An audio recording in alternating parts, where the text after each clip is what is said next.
Welcome to college football. This is Fox College Football.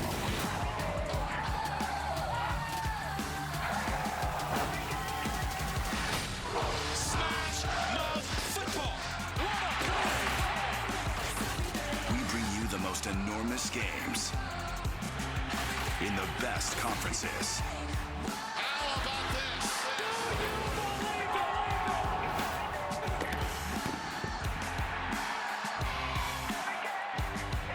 And the brightest stars bring out their talents. Big time player. Up next, these teams will play for everything. Fox College Football starts right now.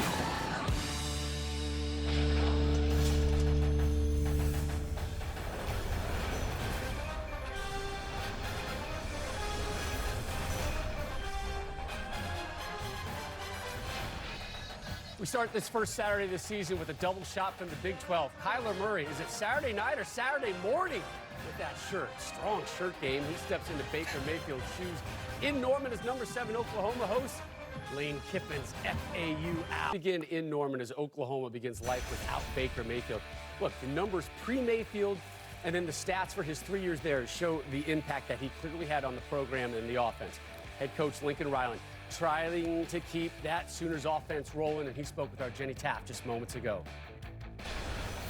Rob, thank you, Lincoln. I'm going to start with the obvious. First time since 2014 without Baker Mayfield. But tell me about your new man in charge, Kyler Murray, and really what to expect from the offense as a whole this year.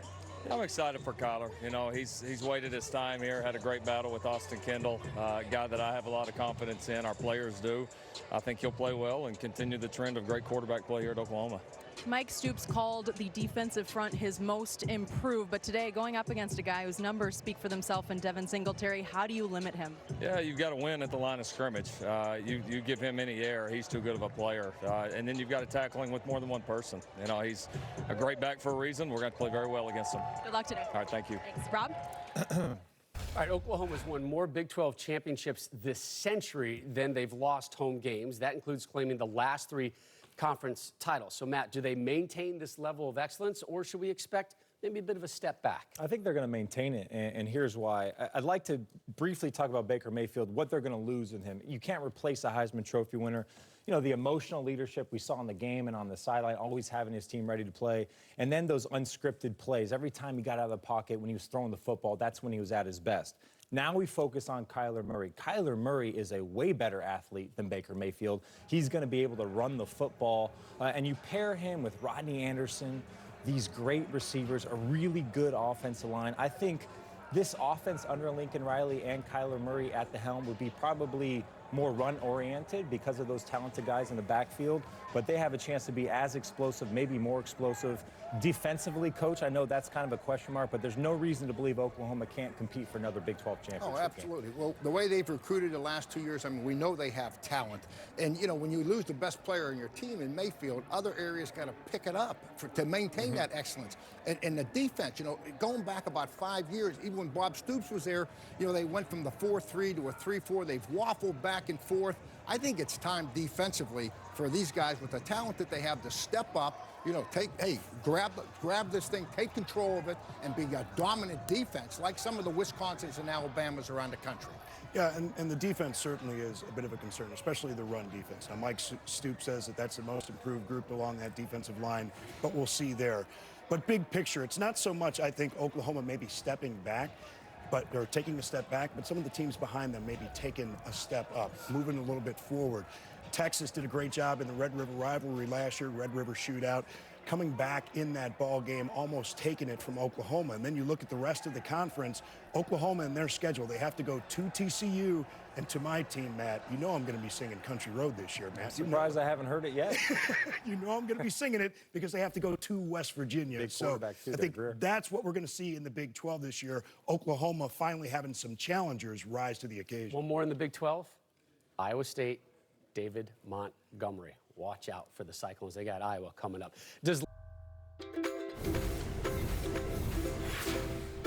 Off the field, I really like all of the comic book movies, like the Avengers and Captain America and even the DC universe. I'm scuba diving certified, so I like to do adventurous things like that. And I love my dog. He's a Rottweiler named Rafiki. I like watching movies. I like playing video games. I like to play PUBG right now. It's a fun game I like to play with my buddies. I am the best video game player on this team. Off the field, my favorite Netflix show is Prison Break. I love watching movies, and I just like chilling with my girlfriend. I enjoy sleeping right after I eat a big meal.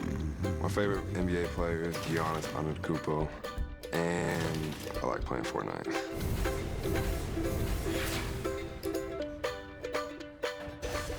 CeeDee Lamb was third in receiving yards for the Sooners last season, that as a true freshman. You may remember him last year as number 9. He's now switched to that number 2 jersey. Coming your way, we start with FAU, Oklahoma on Fox. Maybe the best player on the field is a guy who's playing for FAU, Devin Singletary. Yeah, very dangerous runner. 32 rushing touchdowns a year ago, almost 2,000 yards. Struggled a little bit against Navy and Wisconsin running the football. But remember, the problems that Oklahoma has had stopping the run. 5 times last year they gave up more than 200 yards rushing, including more than 300 yards rushing against Georgia in the playoffs. So watch out, Devin Singletary against that Oklahoma rush defense today. Rodney Anderson, he became the Sooners' #1 tailback, Matt, about halfway through last season. This is a guy who's really rising in the minds of the NFL. Yeah, he's rising. And remember last year, he shared the backfield with the Heisman Trophy winner Baker Mayfield. Still rushed for 1,200 yards, 13 touchdowns, also had 300 yards receiving. He's a tremendous player, Robert. Big kid, about 6'2", 6'1", 6'2", 220 pounds, fast. He's physical. I'm excited for him this year because I think with Kyler Murray at quarterback, they are going to run the football more. And I will just say this today in this game, Rodney Anderson, FAU last year against Wisconsin and Navy, 2 rushing offenses, they gave up 357 yards and 415 yards. It could be a great day for Rodney Anderson versus that. Next on FS1 in Norman on Fox. Folks set to begin the one-and-done starting QB campaign of Kyler Murray. The Oakland A's are waiting for his services, but it's FAU up next.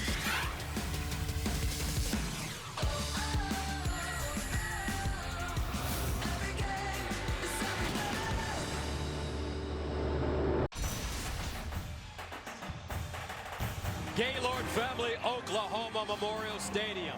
And here come the 7th-ranked Oklahoma Sooners coming off a spectacular season in which they finished 3rd in the nation, 4 consensus All-Americans, including the Heisman Trophy winner, Baker Mayfield.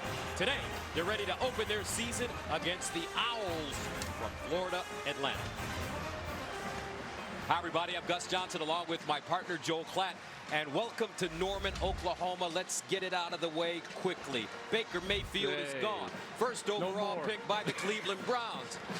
Kyler Murray steps in, and he's not just a baseball player on Saturday. Well, in order to fill large shoes like Baker Mayfield left, you got to have immense talent, and that's exactly what Kyler Murray has. This guy is a difference maker as an athlete, one of the fastest players on the field, highly recruited as a football player. Obviously, we know about his baseball prowess, being drafted 9th overall, but this guy can throw it a little bit. Very, very important for him to stay within himself and just be him. Don't try to be Baker Mayfield. All right, they're taking on Florida Atlantic, coached by Lane Kiffin, a well-traveled coach in professional and college football, and he brings a team in here that's won 10 in a row. These aren't cream puffs. No, they're not. And listen, Lane Kiffin has transformed this program. They were a 3-win team in back-to-back seasons. Enter Lane Kiffin, and now they're 11-3, and they're one of the better teams in all of Group of 5. I think they could challenge for a New Year's 6 bowl this year. They've got a great running back, and it was so smart of Lane Kiffin to feature him last year. Devin Singletary, this guy had over 30 touchdowns last year, most in the country, 1,900 yards. He's an incredible runner with great awareness and instincts. This guy is going to get the rock a ton tonight. Today's pre-kick flow is presented by Progressive. So coming up, Florida Atlantic and Oklahoma. This is the first ever meeting between these 2 programs. We'll have the opening kick right after this.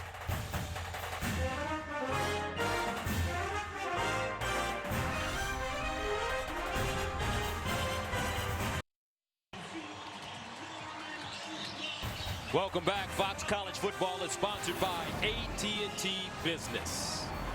Gus Johnson, Joel Klatt with you from Norman. Time now to join the third member of our team on the sideline, who moments ago caught up with Lane Kiffin. Here's the All-American girl, Jenny Taft. Coach, I'll keep it short and sweet. Who's your starting quarterback and why? Our starting quarterback is Chris, and he just has done the best things throughout the camp, and so it's very close. We may play all three of them. You're coming off one of the most successful season in program history, but you opened in front of this crowd. How confident are you guys? Well, it's awesome to play in front of this crowd and be able to come here. It's an experience our kids will always remember, so hopefully we can keep it close somehow. Okay, thank you. Yep. All right, OU won the toss, deferred, so Florida Atlantic will receive the football. It's a hot and steamy day here in Norman, 85 degrees at kickoff time. Temperatures are supposed to go up to the mid-90s. So you got to stay hydrated, partner. Got to stay hydrated, got to stay rested. It's important to conserve your energy. You can't go give it everything you got in the first quarter, because once the tank is empty, there's no coming back. Very, very important to conserve your energy today. Austin Seibert will send it away. James Pierre, Kierith White are the deep men. OU, Florida Atlantic, and we're underway from Norman. And this one kicked out of the end zone, so Lane Kiffin took away the mystery, Joel. Chris Robinson will come out first, the former Oklahoma Sooner, to start at quarterback for Florida Atlantic. He was highly recruited, a 4-star recruit. He originally signed and was here at Oklahoma, was here for his first spring, which would have been the spring of his senior year. He was dismissed from the team last August and transferred to FAU due to the previous relationship he had with Kendall Briles, who was one of the coaches who recruited him when Briles was at Baylor.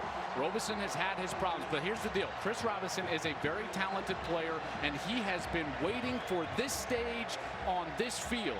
Let's see how he plays right now. He'll start from the 25-yard line. First down and 10. Singletary in the backfield with him. A delay of game on the offense. It's a 5-yard penalty, and it's still first down. So some disorganization for Lane Kiffin's squad as they come on the field offensively for the first time. So that'll make it first down and 15. Singletary next to Robinson.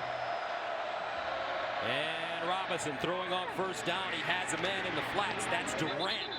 And Durant gets out of bounds close to the 40-yard line. Radley Hiles, the freshman from Inglewood, California, there to usher him out of bounds. Yeah, and Jovan Durant is a transfer from West Virginia. He's actually played against Oklahoma twice in his career, but we got a player down for FAU on the very first snap. That's Reggie Bain, the left tackle. Left tackle, he's a senior from Miami.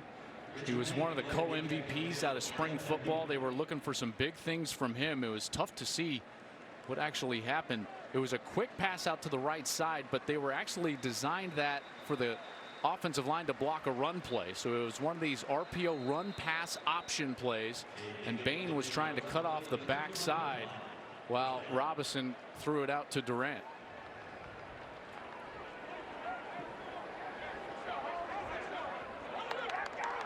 So how ironic for Robinson.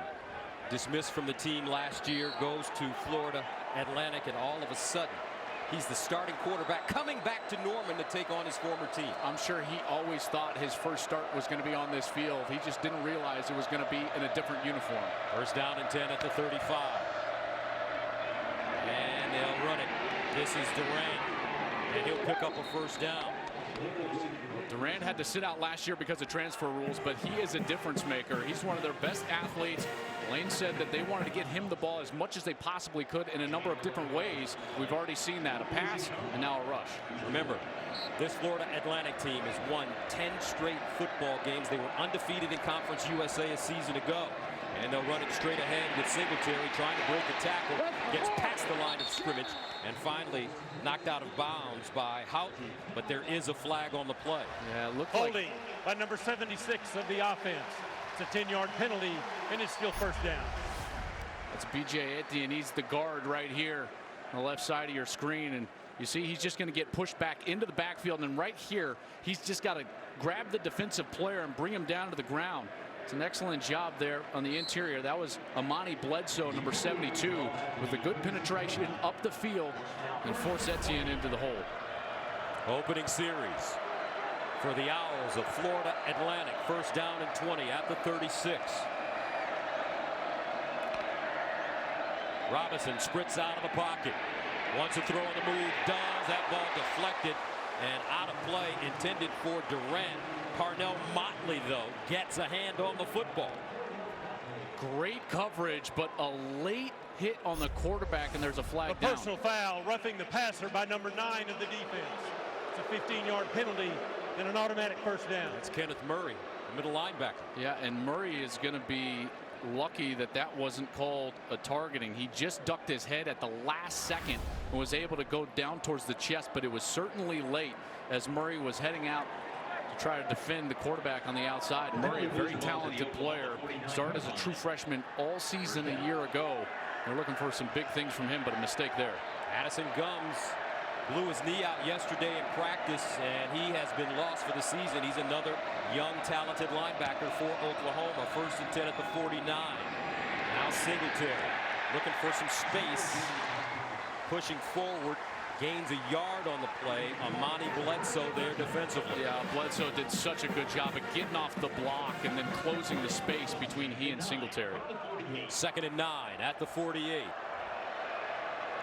Florida Atlantic looking very confident to start this game, and it's Singletary again. Curtis Bolton comes up and makes the tackle. Singletary, a very special running back, Conference USA Player of the Year a season ago. I mean, he got over 300 carries. Just a workhorse back there. 301 actually led the nation. 3rd down and 4. Singletary skipping through the hole. 1st down.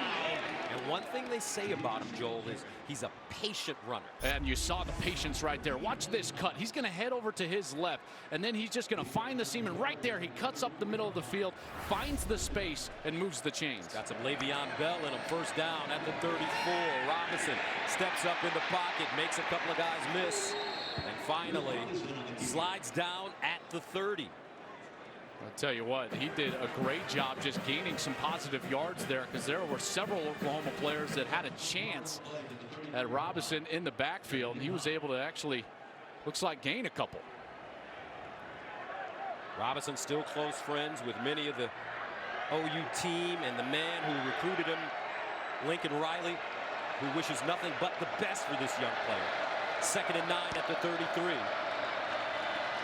Now Robinson gets back to the line of scrimmage barely as he is taken down by Ronnie Perkins. Well, just a great job on the outside. Watch right here. Defensive end slow plays it and now squeezes down and is able to get in there and make the tackle. Ronnie Perkins does a great job. 3rd down and 9. Robinson sideline. This ball caught by White. And he shakes his way to the 15, but a flag on the play. Kenneth Murray with the tackle. Willie Wright.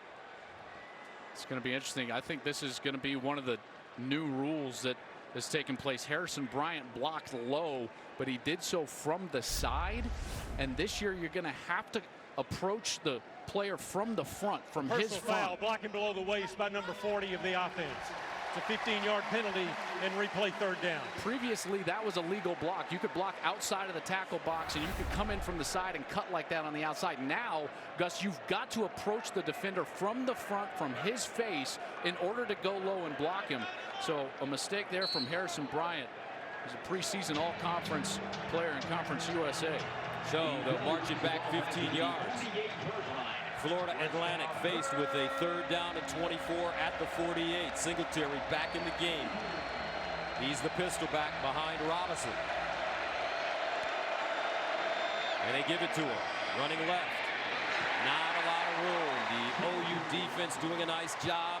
Spearheaded by Ronnie Perkins, the freshman from St. Louis. How about that? A couple of really nice plays from Perkins. What I loved about it is that Perkins seems like the game is moving slow for him. He's being patient, allowing the reads to approach. Here he's the defensive end on the right side, and he's just going to get his outside arm free and then stay there. Did you see him extend his left arm? What a perfect job by a young player playing perfect.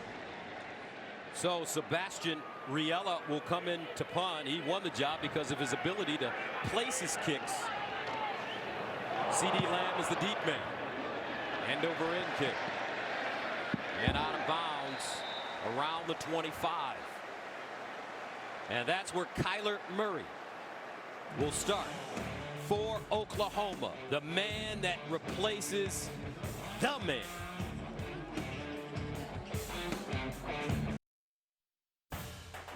Fox College Football is presented by AT&T Business, providing edge-to-edge intelligence.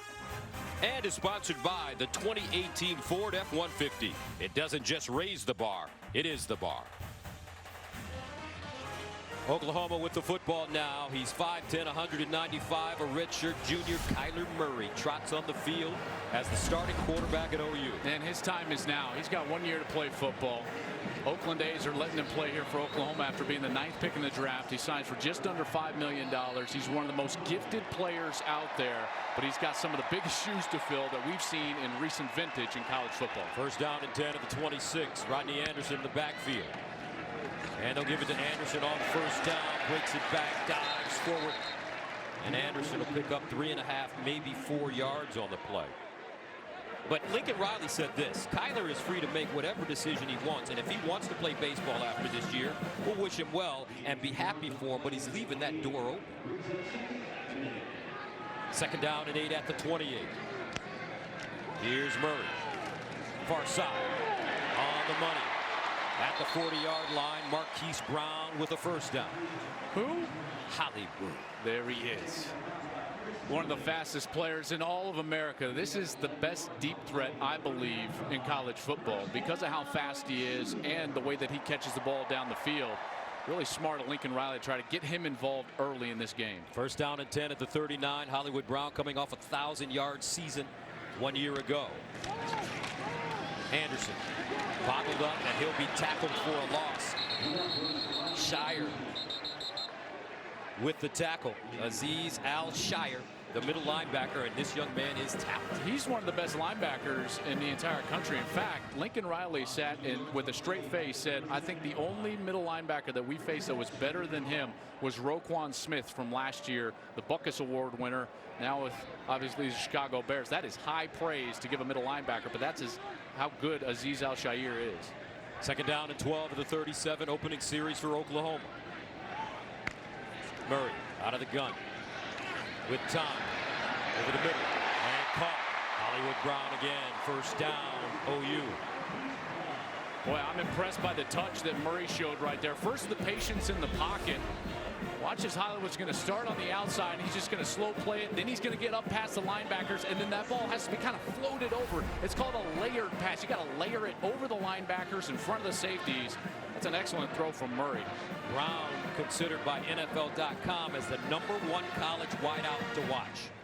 Fastest man on this team. First and 10 at the 47. Certainly has the best name. No doubt about it. Murray, quarterback draw with space. Tries to break a tackle, but is dragged down at the 45. Rashad Smith grabbed his ankle and brought him to the turf. And Rashad Smith is a very good player in his own right. He had 99 tackles last year, and he's going to come over from his middle linebacker spot, and he's going to get over to that spot and make the tackle. That's a tough tackle to make in space. Terrific job. Junior from Florida City, Florida. Second down and 8 at the 45. Murray trying to sprint out of the pocket. Bottled up. Steps up in the pocket. Uses his legs. And Murray jumping backwards. Still on his feet. Look at this run. Murray. First down, Oklahoma. Wow. 15 yards the hard way. You know, that reminded me a lot of a couple of years ago, a guy at Louisville, Lamar Jackson. I mean, I tell you what, I mean, he had nothing going on down the field. He looked like he was bottled up a couple of times and made chicken salad, as you like to say, Gus. How about those moves? Looks like a little Johnny Manziel in there as well. He won the quarterback competition against redshirt sophomore Austin Kendall after serving as Mayfield's backup last year. First down and 10 at the 30. Anderson downhill. Anderson, Mr. Anderson, 30-yard touchdown.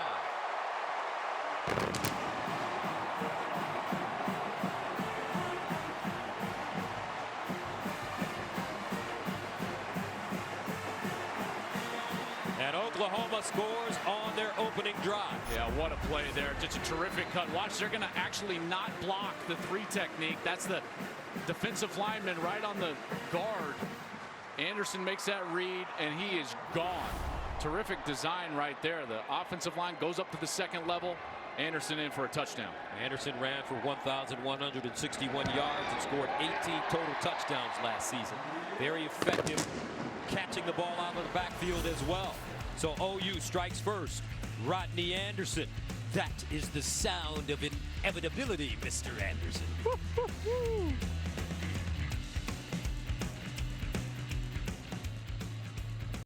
All right, here are the Go RVing sights and sounds from the beautiful campus here at Oklahoma and the amazing atmosphere at Oklahoma Memorial Stadium.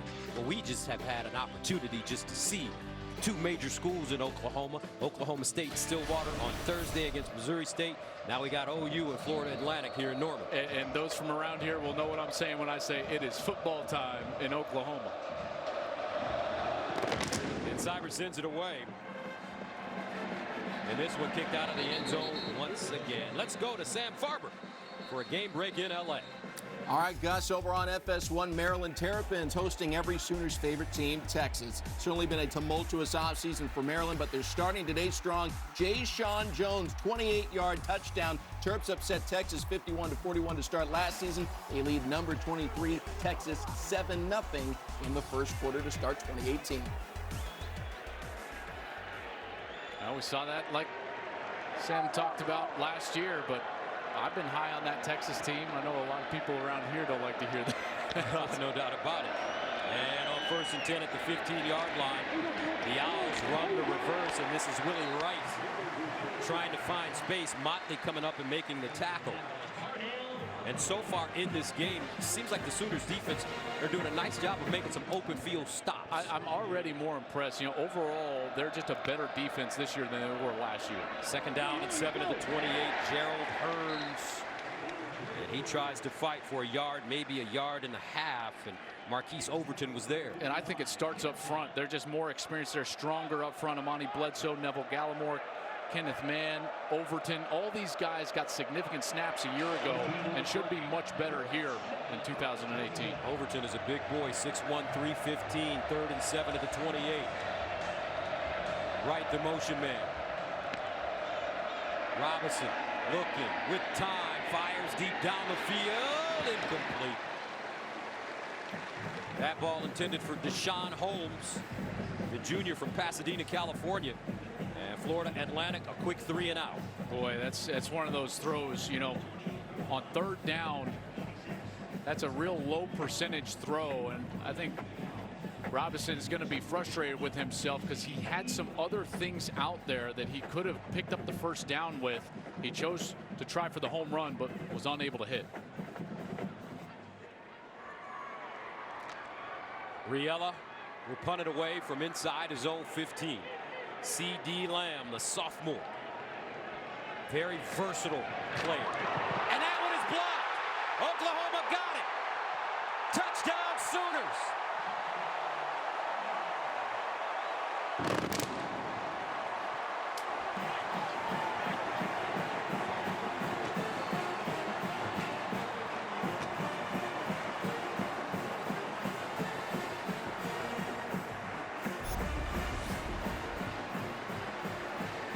Up the gut. Oklahoma gets a great jump. Riella was very deliberate once he got the ball, way too slow in order to get that punt off. Easy block for the Sooners. And Curtis Bolton covers the football up in the end zone for the touchdown. And Oklahoma takes a 14-0 lead.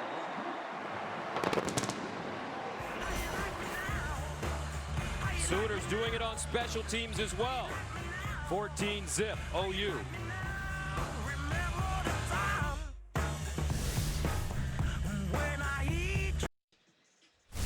Lane Kiffin has shown the confidence in Devin Singletary. That confidence led to FAU placing a billboard on I-95 to help hype Singletary as the Heisman in Paradise, a play on the FAU advertising campaign, Welcome to Paradise. The look of confidence, Rocket Mortgage by Quicken Loans, America's largest mortgage lender. And right now, they definitely have to get him going after the special teams touchdown by Oklahoma to give the Sooners a 14-0 lead. Yeah, they got to create some momentum for themselves, and they got to do it with their best player. This one kicked out of the end zone again. So Florida Atlantic will start from the 25. I think that's going to be hard, Gus, just to hand it to him to get that momentum. So look for some creative ways that they get him the ball. Maybe a screen pass, maybe something like a little slip screen or a swing screen on the outside. Get him some positive yards, some momentum, because that defense is certainly feeling it after the last series going 3 and out. Remember, this Oklahoma team advanced all the way to the college football semifinals last year, losing to Georgia in double overtime. 1st and 10 of the 25. Singletary, stiff arm, and he'll go down at the 30. Nice run as he gets to the 30-yard line. Trey Brown with the tackle for OU. Yeah, really nothing there, and he kind of made it happen there on the outside with a nice cut and a burst on the outside. 5-yard pickup, 2nd and 5 at the 30. Robinson gives it to Singletary again, and he's tackled from behind. Kenneth Mann got him, falls forward, and he'll pick up a couple. Check out this move. I mean, just all the way in from that defensive tackle spot. He's going to come all the way down, slip over the offensive lineman and get the tackle. That's a heck of a move from Kenneth Mann. On 3rd and 4, they throw it near side, right, looking for the first down, and he won't get it. There's that good open field tackling again by Oklahoma, and a flag on the play. Radley Hiles and Parnell Motley combining. What's Radley Hiles' nickname again, Joel? Buki. Buki. Buki's one heck of a player, man. Yes, they he are is. very high on him. 5-star recruit. Grew up in Inglewood, California, but went to IMG Academy. There is down no in Florida. foul for a block below the waist. It's 4th down. I'm really glad they picked this flag up because the wide receiver did a great job. Watch as the wide receiver is going to get all the way out and then in front of the defender. That's a legal block. If he would have come in from the side, that would draw the penalty, but a great discussion by the officials to pick that up for a no call.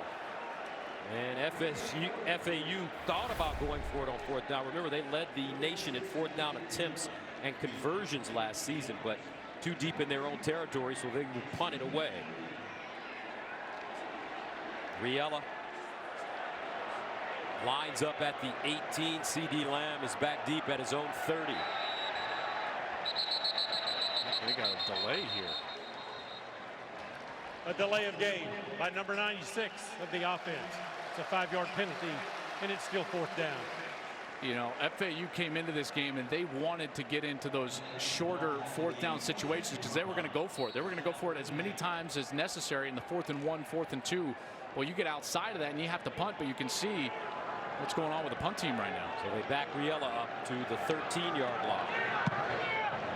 Lamb looking for an opportunity as he backpedals. Will start from the 24. C.D. Lamb. And he goes down at the 35. A 49-yard punt, 11-yard return. So coming up, Mr. Anderson and the Sooners on offense right after this.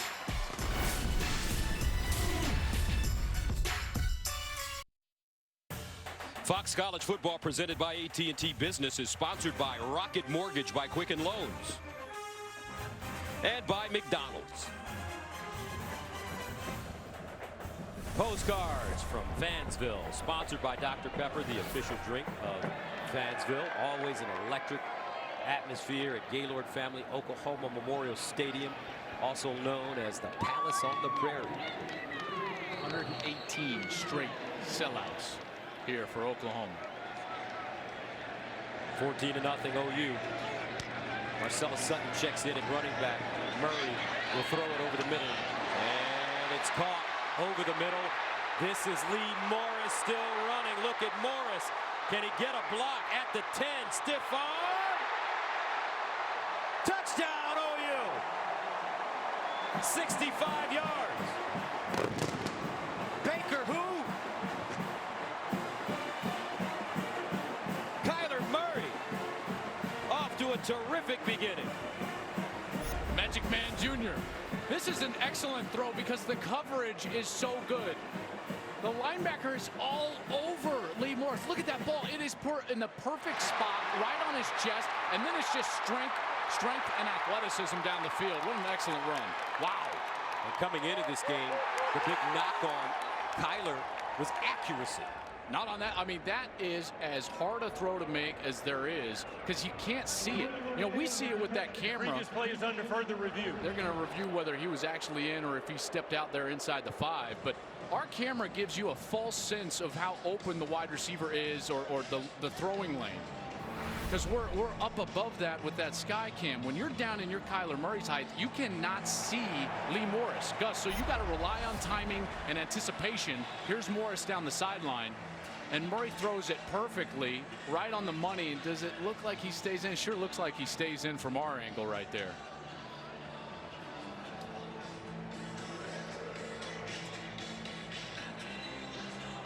Did he keep those brand new J's in? Oh, I tell you what, he's got some sweet feet on that sideline.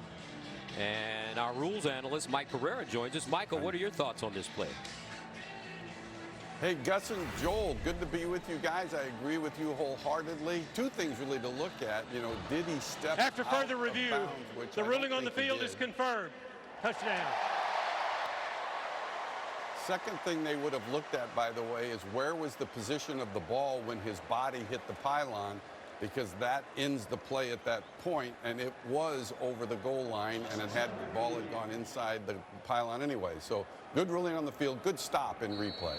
All right, thank you very much, Mike, and we look forward to joining us for the remainder of this game. So Kyler Murray starts 3 for 3, 92 yards and a touchdown. He finds Lee Morris, the redshirt junior from Allen, Texas. What an impressive piece of running after the catch, and the Sooners are up big.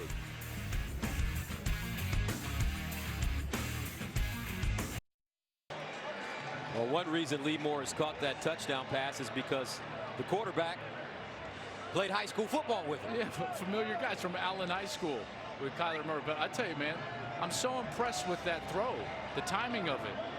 Not being able to see it, it's right on the money. And then Morris with the strength to not only catch that ball with the defender draped all over him, but then to take it all the way to the end zone. How about Morris? He was the one that blocked the punt, essentially. So what a huge day already for Lee Morris, a former walk-on, played in 14 games a year ago. But my goodness, making his presence known this year for Oklahoma. 21-zip. OU, 7th-ranked team in the nation. 4:49 to play in the first quarter. Pierre and White are the deep men.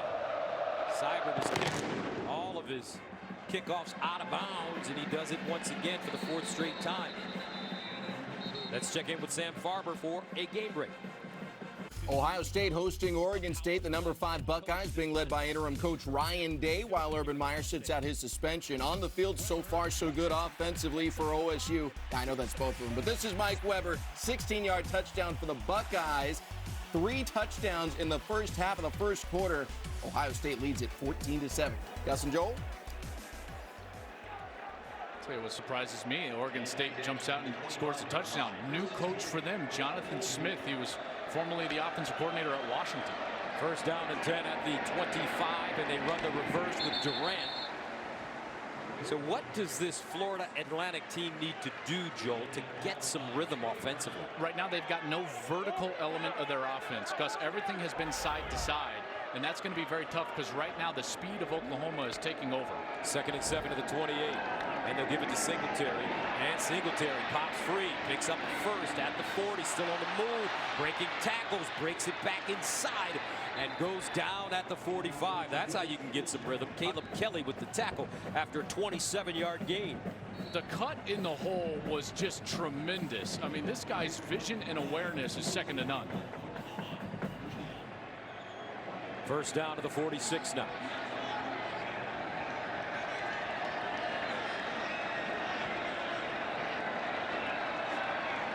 Play fake, deep drop, Robinson looks long, he's got a receiver, incomplete.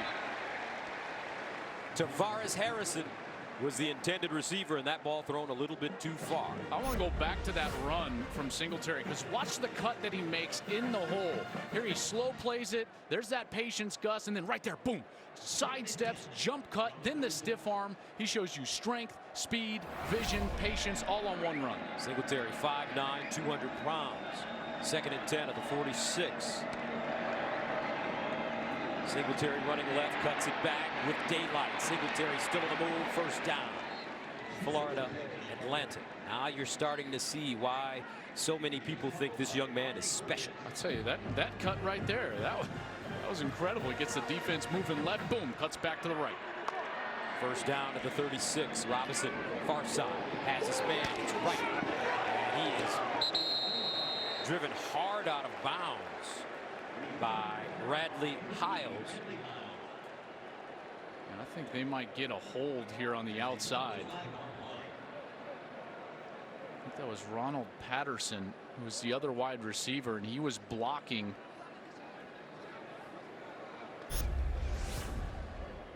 Looked like Trey Brown was the defender over there. Number 6 for OU. Holding by number 86 of the offense. It's a 10-yard penalty and replay first down. So they just stack these wide receivers. There's Patterson right here. He's going to work against Trey Brown. And right here, he kind of grabs him. Then right there, he grabs him with the left hand and drags that left shoulder down. And that's what draws the penalty. 5 penalties for 45 yards already for Florida Atlantic. Robinson near side. White. And White goes down at the 42. Another hard hit. Caleb Kelly, Parnell Motley, both in on the play. Owls quickly to the line of scrimmage. 2nd and 12 at the 38.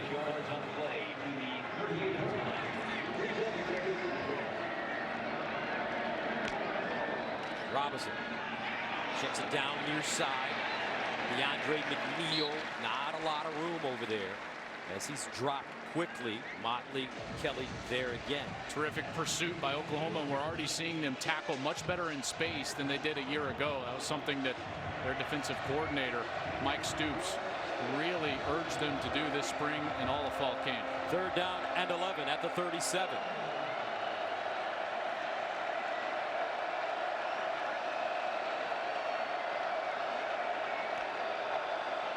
Robinson over the middle, incomplete. DeAndre McNeil, closest man to the football, and that's going to force FAU to punt it once again. Well, when we talked with Mike Stoops a day ago, who's been here for a long time, Gus, he talked about the efficiency of the front 7, the aggressiveness of the front 7, and they're going to need it here as they're going to face a 4th down attempt, 4th and long. Wow. For FAU. They're going for it at the 37-yard line. 4th and 11. Robinson. And he won't have enough. Singletary couldn't hold on, and the Owls turn it over on downs. Great defense from Trey Norwood. He was the corner on that side, and there wasn't a wide receiver, and he just waited for the running back to come out of the backfield. He did a terrific job of cutting off his angle and getting him down to the ground. I'll tell you, this OU defense has looked very good so far. Outside of a couple special runs, there's Trey Norwood on the outside. See how he just goes back, settles in space, and now he takes out the outside leg. That's where he approached from. Mike Stoops, even up in the box, he thinks the players hear him. Gus, that's it. He's shouting he's like, ah, ah. Maybe not a more animated coach in all of college football. He is fun to watch when he's working. So 1st down and 10 for Kyler Murray and the Sooners. Trey Sermon in at running back now. Here's Sermon looking for a hole, has it. Sermon wrapped up at the 43 by Zion Gilbert. And as good as Rodney Anderson is, you know, there's not much of a drop-off when Trey Sermon comes into the game. He was really the featured back for the first half of last season as a true freshman and a terrific talent in his own right. Sophomore from Marietta, Georgia. Gain of 7 on that play. 2nd and 3 at the 44. You take a look at his numbers last season. Murray handing it off. Sermon gets through the hole and picks up a 1st down as he gets inside Florida Atlantic territory. Good power. Listed at over 220 pounds, and you can tell at the point of contact, he lowers those pads and initiates the contact himself. That's a mark of a great runner. I call them like +2 or +3 runners. Wherever they're going to get contacted, they're going to get 2 or 3 more with forward lean and aggressive contact with their shoulders down, and that's what Sermon did. Gains of 7 and 8 yards on the last 2 plays for Trey Sermon. First down at the 48. Murray hands it off to Sermon again, running left this time. And he'll pick up a yard, maybe a little more. So the little differences that I'm seeing so far from OU a year ago with Baker Mayfield and now OU with Kyler Murray is last year, you know, there was a significant amount of pass on first down. You know, the percentages were higher, and what you're seeing this year is more zone read, more run featured on first down, and they're still being successful. Second down and 8 at the 46. Play fake. Murray winds up down the field. Hollywood Brown inside the 20. James Pierre makes the tackle. And that's something that we haven't seen yet, Gus, from Hollywood Brown. We've seen him run by guys, but now the ability to go up and get the 50-50 ball. Look at him elevate, go over the corner, high point that football, and then bring it down. What a great catch there for Hollywood Brown. That's a gain of 29. First down and 10 at the 17.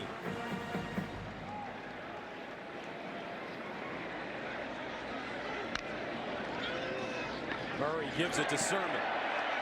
Still on the move, Sermon. Breaking tackles down the sideline, dives. Looks like a touchdown for Oklahoma again. But there is a flag.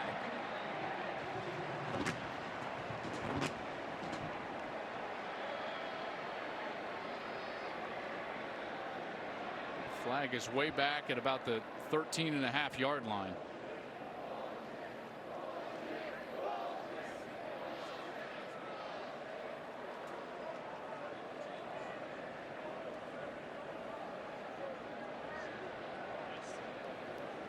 Yeah, I'm winding it back. I can't see anything. And that's, I think, why they're having a lengthy discussion. A lot of flags thrown in this first quarter. The result of the play is a touchdown. After the play, a personal foul by number 71 of the offense. The 15-yard penalty will be assessed on the kickoff. It's big Bobby Evans, number 71, the left tackle.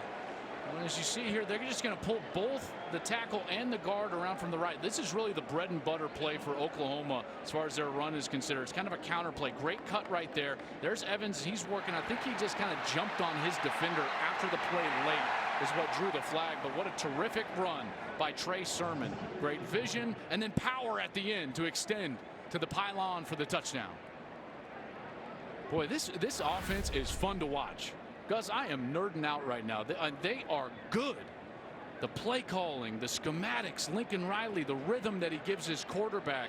He's getting everybody involved. We've seen Hollywood. We've seen Trey Sermon. We've seen Mr. Anderson. Everybody touching the ball for the Sooners. Well, I'm more impressed with the way their defense is playing right now. You know what? And that's probably more important. You're right. Their defense, these guys are really making open field tackles. They know their assignments, and they're playing with some grit and passion. 7th ranked team in the nation. And I guess Oklahoma heard that Florida Atlantic, after their season ended last year, put a clock in their facility to count down the time to play OU. Well, you wanted us, you got us. 28-0. Let's go downstairs to Jenny. Well, hey, we've already seen touchdowns from Trey Sermon and Rodney Anderson, and back to that offense that you're loving, Joel. When you talk to the coaching staff about them, they said if you see one, you see the other. They push each other. They have a competitive drive, and Anderson told me earlier this week, he told me in the offseason he'd heard that Sermon's body fat was down, his speed was up, so of course he had to do something about it. So it was a constant battle, but the way the two of them have pushed each other, and Lincoln Riley telling us this offense wants to find a identity, their own identity post Baker Mayfield. We are already seeing that now. Certainly are. 17-yard touchdown run for Sermon. Lincoln Riley in his second season as the head coach, and he told us in his office yesterday that things are starting to slow down for him now in his second year. Yeah, I mean, listen, it happened fast last year. You remember how late in the summer Bob Stoops stepped away and Lincoln Riley was given the reins to a great team and one of the great programs in all of college football, and he has taken it and run. You know, I mean, they have done great on the recruiting trail. They go to the playoff. I mean, any one snap of the football, and they're in the national championship game. That was just an amazing game to watch for college football fans when they faced Georgia in the Rose Bowl. And Lincoln has started to step back a little bit. You know, he's delegating more and becoming more of the CEO, Gus, rather than just the coach. Seibert kicks it off. And once again, another deep kick. Two great college football games are coming your way on Fox. Coming up next, North Carolina takes on Cal.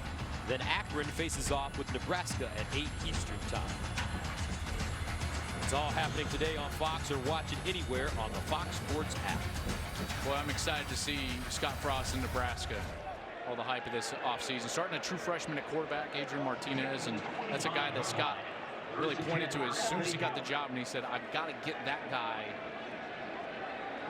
in Lincoln. He was able to do so. Probably the last play of the quarter. Robinson incomplete. Intended for Harrison Bryant. Just a dominating first quarter for the Oklahoma Sooners.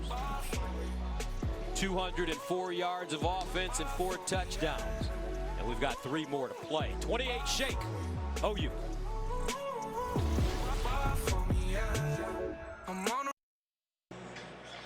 Fox College Football is sponsored by AT&T Business. Welcome back to Norman. Gus Johnson, Joel Klatt, Jenny Taft, Mike Pereira's in the studio in Los Angeles as the Oklahoma Sooners, 7th-ranked team in the nation, coming off a spectacular season last year. Went to the college football playoffs, finished 3rd in the nation. That double overtime game against Georgia, one for the ages. And here's Robinson running it. He'll get out of bounds at the 25. I really wanted to see Baker Mayfield get an opportunity at Alabama. I think a lot of people would have loved to have seen that, but didn't happen. Georgia earned it. I mean, that offense was as potent as I've seen in a long time, and Georgia held them to 1 touchdown drive offensively in the second half and overtime. So it was a great team. Robinson throws on the run, and is it caught at the 40-yard line? No, incomplete. Trey Norwood covering. Now almost picked off by Norwood, and there's the other difference, right? Experience at corner. 13, Trey Norwood. Listen, he was baptized by fire last year a little bit. Both corners were, along with Parnell Motley on the other side. And one of the things Mike Stoops said is he thinks they're going to be so much better on the outside just via experience. So you're seeing some of that experience pay dividends today. Florida Atlantic forced to punt it again. Riella will send it away to C.D. Lamb. Riella standing at the 12-yard line. C.D. Lamb comes up, fields the line drive, makes the first man miss at the 40. Flag on the play, gets to midfield, hits the sideline, down the sideline. Another flag is thrown, so there are flags at the 36 and at midfield.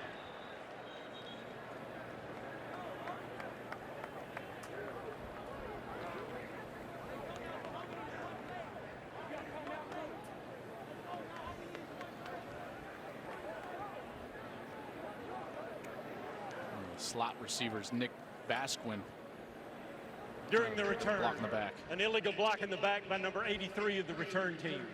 The penalty is 10 yards and it's first down. Cooper Castleberry, your referee today. And that was Basquin, number 83, senior from right here in Norman.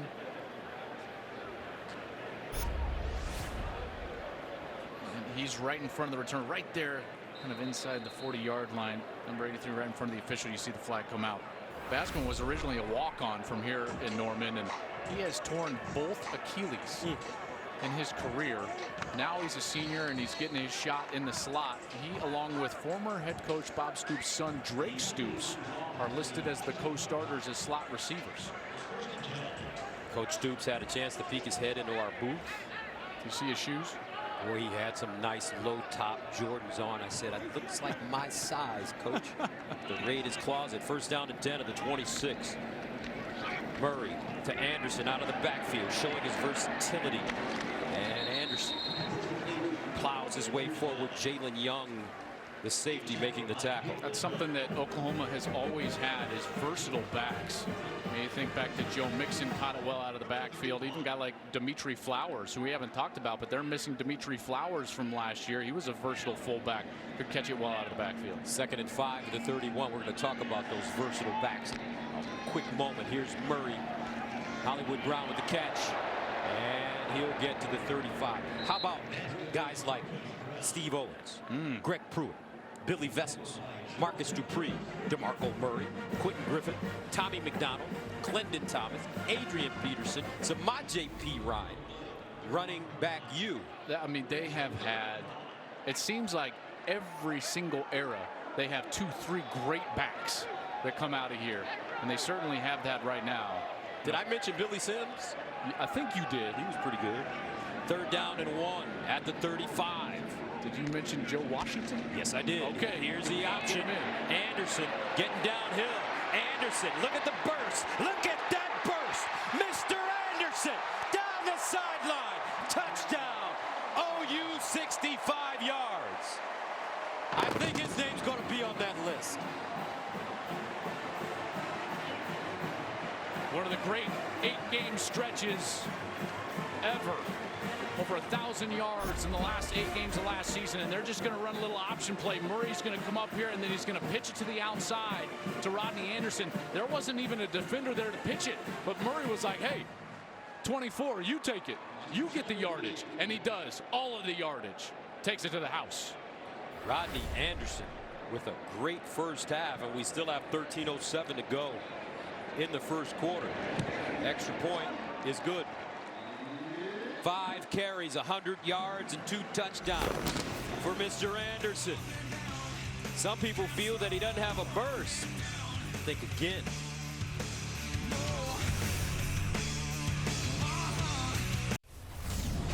Now for SoFi, Power of Ambition Our with team's OU's ambition, Lincoln I Riley. would say, is what it is every single year at Oklahoma. It's to win championships. That's what this program has been about for many, many years and will be about for many more. Those are the expectations when you walk in the door at Oklahoma, and so that answer will never change. Power of Ambition, sponsored by SoFi, a personal finance company to fit your goals. They've won championships here. So it's Lincoln's 2nd year. You know what happened in Barry Switzer's 2nd year and Bob Stoops' 2nd year? Championships. Championships. He has all the right parts to do it. As the Sooners kick this one out of bounds. A rare mistake. A free kick out of bounds by the kicking team. Ball will be placed at the 35-yard line, and it's first down. Oklahoma is one of the most storied college football programs in the country. 640 wins, the most in FBS history. 38 10-plus win seasons are the most all-time.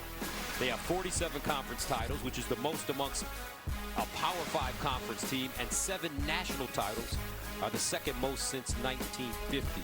But let's talk about what's happened recently. OU has finished in the top 5 in each of the past 3 final AP polls, along with Alabama and Clemson. 1st and 10 at the 35 for Florida Atlantic. Singletary looking. Not a lot.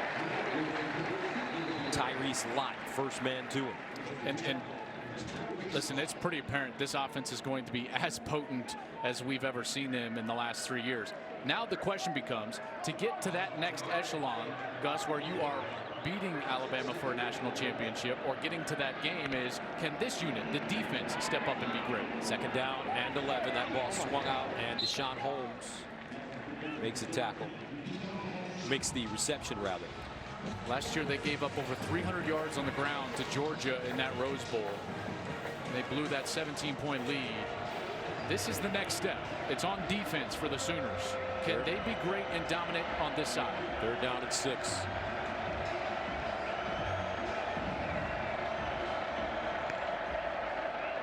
And they'll hand it off. Singletary will not get the first down as he goes down behind the line of scrimmage. I don't know, Joel. It's something about this defense that just feels different. I know it's only the first half, but it feels like they're a different team. This is very nerdy, but there's so much more sound. It's called gap sound. right? They're not jumping around defenders. They're not jumping around blocks. They're engaging their blocker, getting the correct arm free, and then staying there. Singletary's got nowhere to go. FAU's got nowhere to go because they're being fundamentally sound on defense. They're doing a really nice job of it. CeeDee Lamb back deep again. Riella. Busy first half for the Florida Atlantic punter. Lamb. And he has a fair catch at the 22. So coming up, one of our favorite players is back on the field. Mayfield delivers. Brown! Hollywood Brown! And he's not from Hollywood, California. He's from Hollywood, Florida. Lights, camera, action, folks. Fox College Football presented by AT&T Business is sponsored by Progressive Insurance, handing off big savings to you. 35-0, Oklahoma leading Florida Atlantic here in the second quarter. Gus Johnson along with Joel Klatt, and the Sooners take over 1st and 10 at the 24. Kyler Murray remains in at quarterback. Murray in trouble, and he's sacked. Well defended this time by Florida Atlantic as they shot the right side, and Smith makes the stop. Yeah, that was a misread from Murray. He had his tight end, number 45, Carson Meyer, kind of an H-back player, and he was taking off right down the field. There was a blitz from that left side. Murray's got to understand that he's got to throw that ball to Meyer right away in the vacant area. 2nd and 16 at the 18-yard line. Murray again to throw. Steps up in the pocket. Wants to run it. Scampers down the sideline and steps out of bounds at the 30. About 4 yards short of the first down. That was Drake Stoops, 25, with the huge block. He was on the sideline. There's Bob's son, Drake Stoops. He was a freshman, walk-on in this program, earned playing time right here in his first game in the OU uniform. You think he hasn't dreamt of being on this field in that helmet his whole life? Unbelievable feeling. 3rd down and 4 at the 30. I'm sure his dad is proud to watch his son out there on the field playing right now. High snap handled. Murray underneath, caught, 1st down. Drake Stoops. Oh, and they're stooping, folks. They're not booing, they're stooping. Oh, I love it. I'm getting chills. When Bob came into the booth, he said, I was like, how you feeling? He goes, way different type of nerves today. And he's talking about watching his own son on this field, Drake Stoops. Wow, what a cool moment right there. Talking to Mike Stoops, his uncle, the defensive coordinator, he said, I don't know, but Drake and Isaac got a lot more speed than me and Bob had. That comes from Mom. 1st and 10 at the 38. Sermon. 1st down. And more. Sermon. All the way down to the 40. A 22-yard gain. Now, you said something during the break that really was curious to me. You said that aside from Baker Mayfield, this team is better. All around, yeah, collectively, this is a better team than they were a year ago, primarily because of the youth and the talent on defense. But the fact that their offensive line, they bring 4 starters back. They've got their running backs back. They've got Hollywood Brown back. If they get quality play out of Kyler Murray, they're going to be really tough to beat in the Big 12 and could eventually be in the playoff again. Kyler Murray, remember, in high school, he was 42-0, 3 state championships. 1st and 10 at the 40. And they'll hand it off again. Sermon. And these backs, Joel, are a load. Sermon goes in at 224. Anderson at 220. So you got 2 230-pound running backs with speed and agility. Hey, not to mention, how about up front? From left to right, 301, 313. Alvarez the center, 312. Samia the right guard, 303. Cody Ford the right tackle, 338. So not only are you having to face these backs that have some thunder to them, you're having to lean against one of the bigger offensive lines in the country and one of the best offensive lines in the country. They've done a heck of a job so far. Because, folks, let me give you some context. FAU's got 10 starters back on defense from a defense that was one of the best in Conference USA. They won 10 in a row. They were 11-3. And OU is just running through them right now. Seems like Lincoln Riley is trying to get back to old school Oklahoma football, where they just pounded it at you with all those talented running backs we ran off earlier in the broadcast. And what better way to improve the defense, right? I mean, that was the Achilles heel of the team last year. No, you can't get around it. They scored too quickly? Is that what you're saying? Well, no, I'm saying their defense was, right? I mean, they didn't stop people consistently enough. Well, what better way to help improve them and improve their consistency than give them rest? Run the football, shorten the game a little bit. And they've got the personnel to do that with all these backs and the great offensive line and even a quarterback that could be as good of a running back as anybody. So, listen, this is a recipe that could be very dangerous moving forward. Second down and 4 at the 34. And Kyler Murray has shown great poise in this first half as the leader of the offense. He's 6 for 6. And remember, he's got speed to burn. Sub-4, 5 guy. Here's Sermon. And this time, Sermon will be wrapped up and taken down for a loss. Nicely done by this Florida Atlantic defense. William Davis leading the way. When you're seeing, everyone talks about the hyper speed of football, but I think this is what makes Lincoln Riley so smart, is you're seeing now the deliberate speed and pace of play from Oklahoma. They've got the big lead. It's 35-0. Got 8 minutes to go in the second quarter. There's so much football left. Why not just bleed it out? Keep their defense on the field. Allow these running backs to work. Former Cowboys Vice President of Player Personnel Gil Brandt, who's a legend, calls Riley a young Tom Landry. Murray, and he throws that one behind Hollywood. That's one of those passes as a quarterback, Gus. Until you're out there in the live real game speed, you don't understand how hard you have to throw it. When you're trying to throw the ball short but outside of the numbers, you've got to throw that max velocity. And that's really tough to do because it looks like a short pass, but Hollywood Brown is too fast for you to loft that ball all the way outside of the hash. So that brings on Seibert. Had a career-long 51-yarder against West Virginia in the home finale last season. This one from 53 yards away.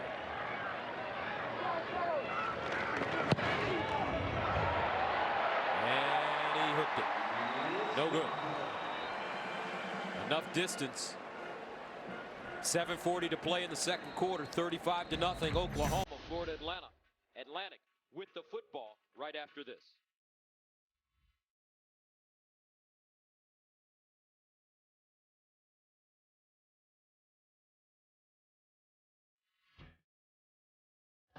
Coming up on the State Farm halftime, how is year 2 under Tom Herman kicking off for Texas? The Buckeyes kick off minus Urban Meyer, and we look ahead to the Scott Frost era beginning in Nebraska. Gus, Joel, back to you guys. All right, Stoner, thank you very much. 35-0. Our score here, 7th-ranked Oklahoma completely dominating the first half. Robinson, and he throws that behind Javon Durant, his intended receiver.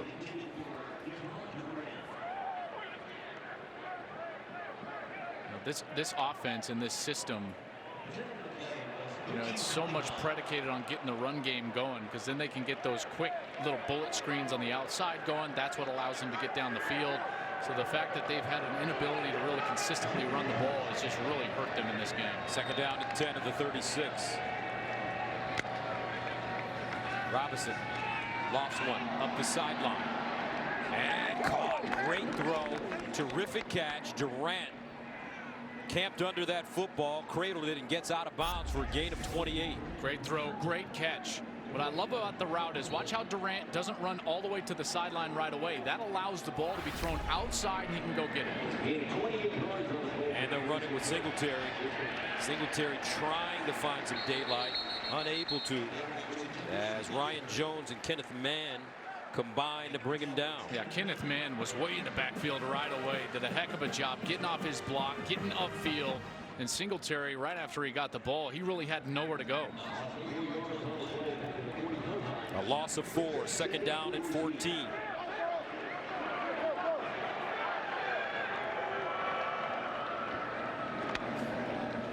Robinson, pump fake. Wide open, incomplete. Great opportunity, Durant. Was open. Gotta hit him. Gotta hit him. Those seam routes. See that Durant came from the slot. And when you're running a seam route, whether it's a corner route from the slot or an inside fade, the quarterback has to understand that when he throws the ball to that receiver, it's got to be thrown on his frame. You can't lead him up the field like that. You got to throw it on his frame and let him run. Florida Atlantic playing without last year's starter Jason Disco, who retired in January to focus on obtaining his engineering degree. 3rd down and 14 at the 40.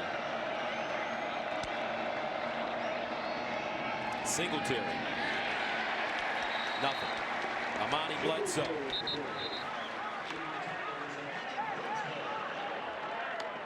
Well, this defensive line is just winning up front. They're doing a great job. Watch all 4 of them down. They're going to engage, and then they get off of their blocks, and then they get to the ball carrier. What an excellent job from Amani Bledsoe, junior from Lawrence, Kansas. At 19 tackles last year. That certainly is going to rise this year, as he seems to be a much quicker and more dominant player thus far. Talked about the offensive line and their size. Bledsoe 295, Gallimore 330, Overton 315, Tyree Slott 301. Some big boys. Illegal substitution. There were 12 in formation on the offense. It's a 5-yard penalty, and it's still 4th down. Boy, this punt team has had all sorts of problems for FAU. They've gotten one blocked. They had a delay. Now they've got 12 in formation. So some first game jitters for FAU, and understandably, you know, this is not an easy environment to just stroll into and play your best football. Lane Kiffin, because of the success they experienced last year, 11-3, 8-0 in Conference USA. Got a 10-year contract extension. So they're jumping on the Lane train, as they're saying. This ball fair caught at the 10. 5:49 to play, 2nd quarter. Back to Norman after this.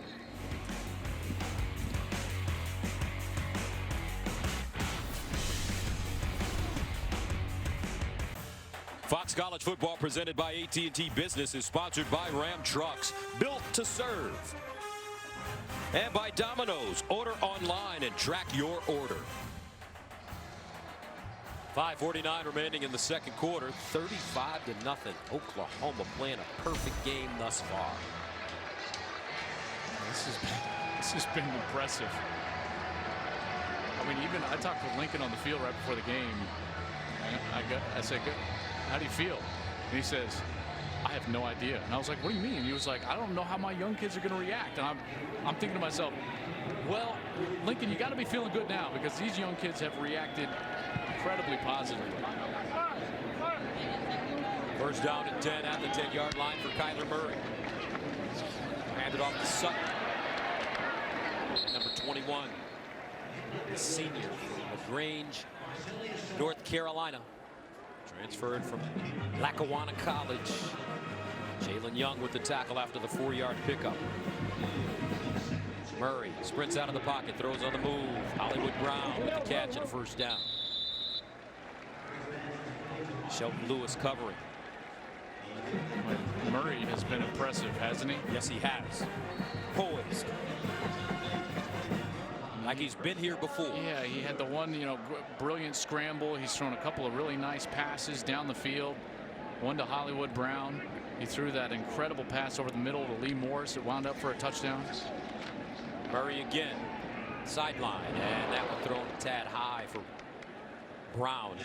So Murray takes a look as he delivers. So here's a coaching point, right? So when he goes back in on Monday and they look at that play, he does an unbelievable job, Gus, of getting from number 1 to number 2 all the way across the field to number 3. But here's the problem. When you're not quite as experienced, you're going too fast, and you don't set your feet to throw it to number 3. He'll set his feet in the future, and that ball will be down on the frame in a completed pass. 2nd and 10 at the 22.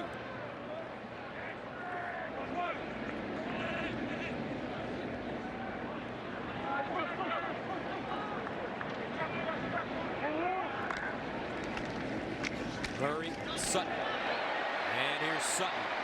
Picks up a 1st down. They are just burying him with this bread and butter play. They pull both the guard and the tackle around, and I mean they are running this play to death, and this offensive line is just burying the Owls. 11-yard gain, first down at the 32. Murray buys time, throws across his body, and he has his receiver. This time it's Grant Calcaterra, who they are really high on as he replaces Mark Andrews, who's now with the Baltimore Ravens. He's going to have to play well, Gus, because Andrews was the Mackey Award winner and one of the best targets in football on third down. That's when he really made his hay. Second down. Murray winds up deep, down the field. Whoa! Touchdown, 65 yards.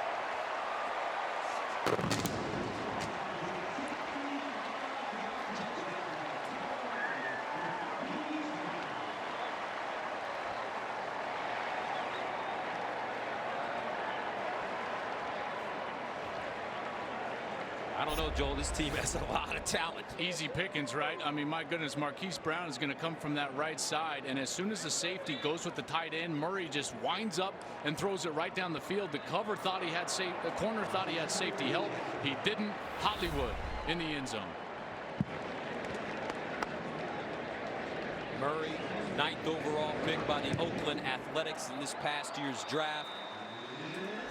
He's an outfielder. This is pitch and catch. Murray to Brown. Touchdown, Sooners.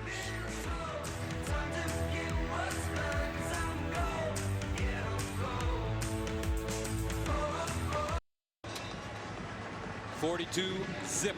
Oklahoma on top of Florida Atlantic. Marquise Brown with the big-time touchdown of 65 yards. He has 6 catches for 133 yards already.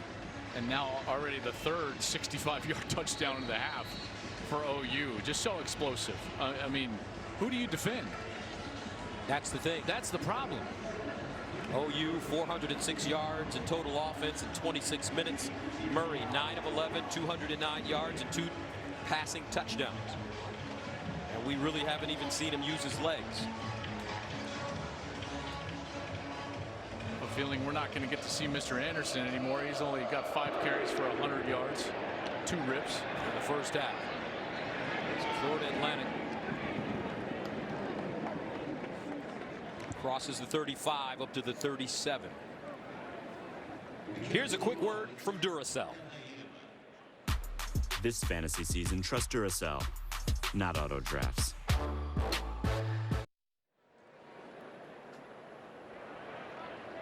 4:11 to play in the second quarter. 42-0 season opener for both these teams.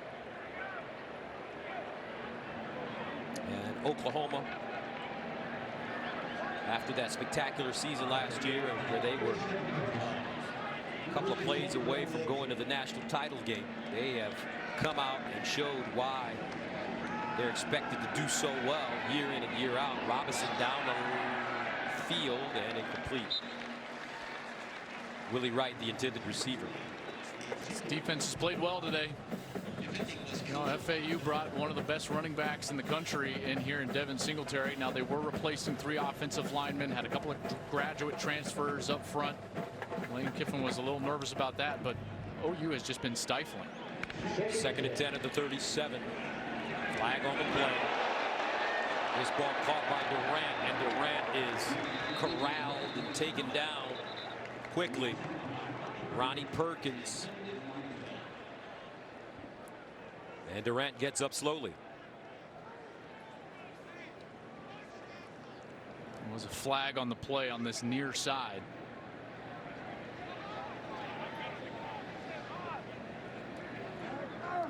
An illegal shift by number 87 and number 7 on the offense.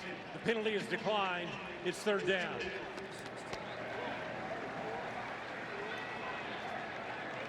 Guys moving at the same time. We're just flying around. These young players, man, these freshmen for Oklahoma, they are playing fast. 3rd and 16.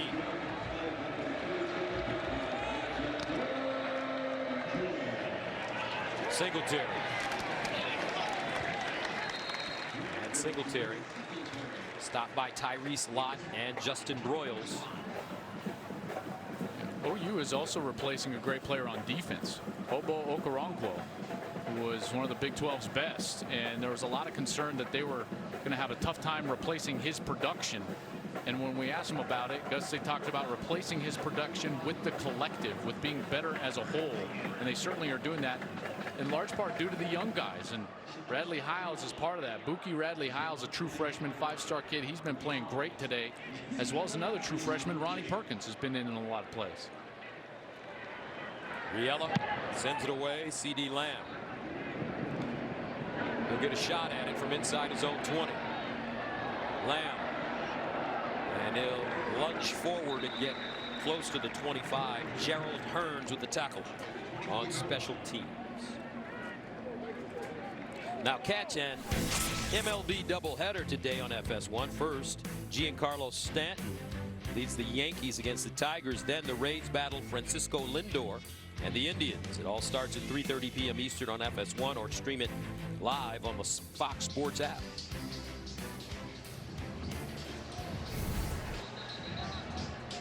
Oof, 42-0. Yeah, this is.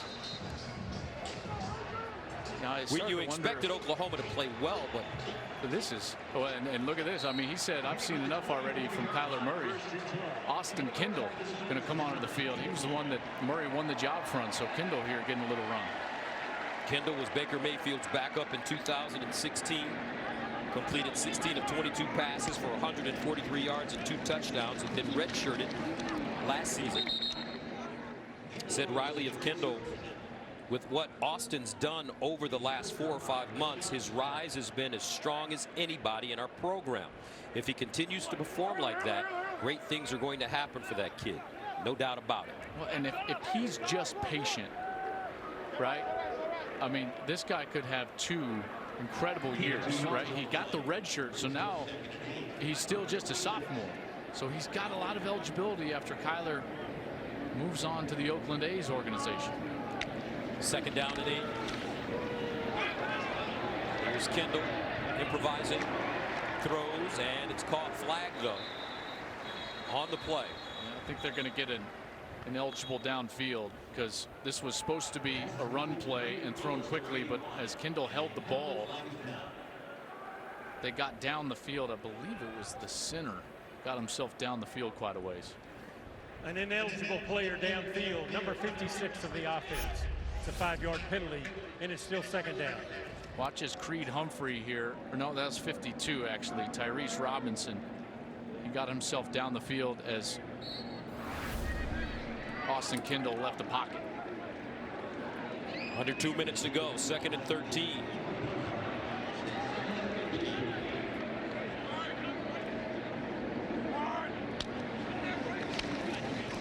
Kendall spinning, and he's sacked. Great pursuit.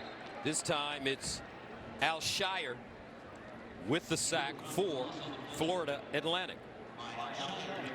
Al Shire is already FAU's all-time leading tackler. He's still got a season to play, but Murray now over on the sideline, and he might have escaped. I mean, Kendall's athletic, but he's not quite Kyler Murray, right? Al Shire, terrific athlete as well. So 3rd down and 20 at the 14. Sermon. He crosses the 20-yard line, gets up to the 22. O.C. Rose defensively.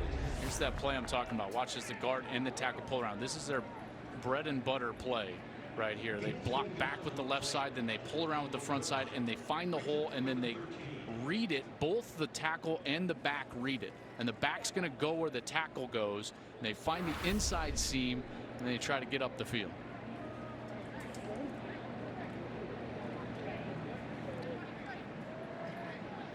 .34 seconds and counting remaining in this first half. A big one for Oklahoma. And they have taken their starters mostly out of the game already. Oklahoma calls their first time out of the half. OU calls a timeout. 29 seconds to go. Back after this. Coming up at the half, Rob Stone, Dave Wanstadt, and Robert Smith are standing by with the State Farm halftime show. And this is the first punt of the game for Oklahoma. Sider. Jalen Young signals for the fair catch and has it at the 39 with 22 seconds to go. What do you say to your team if you're Lane Kiffin at halftime? I'll tell him, I'm going to evaluate your effort in the second half. I think that's all you got, right? Is you're going to evaluate which players on your team are willing to play hard regardless of what's going on around them.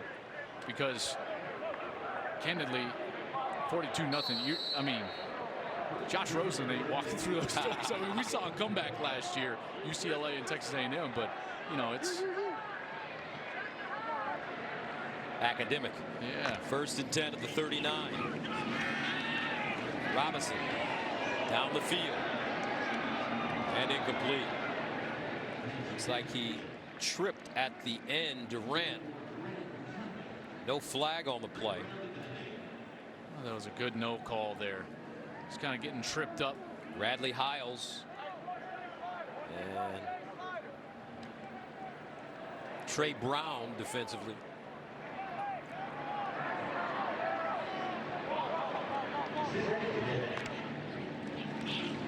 Near side this time, and it's caught. Harrison gets down the sideline, picked up a first down.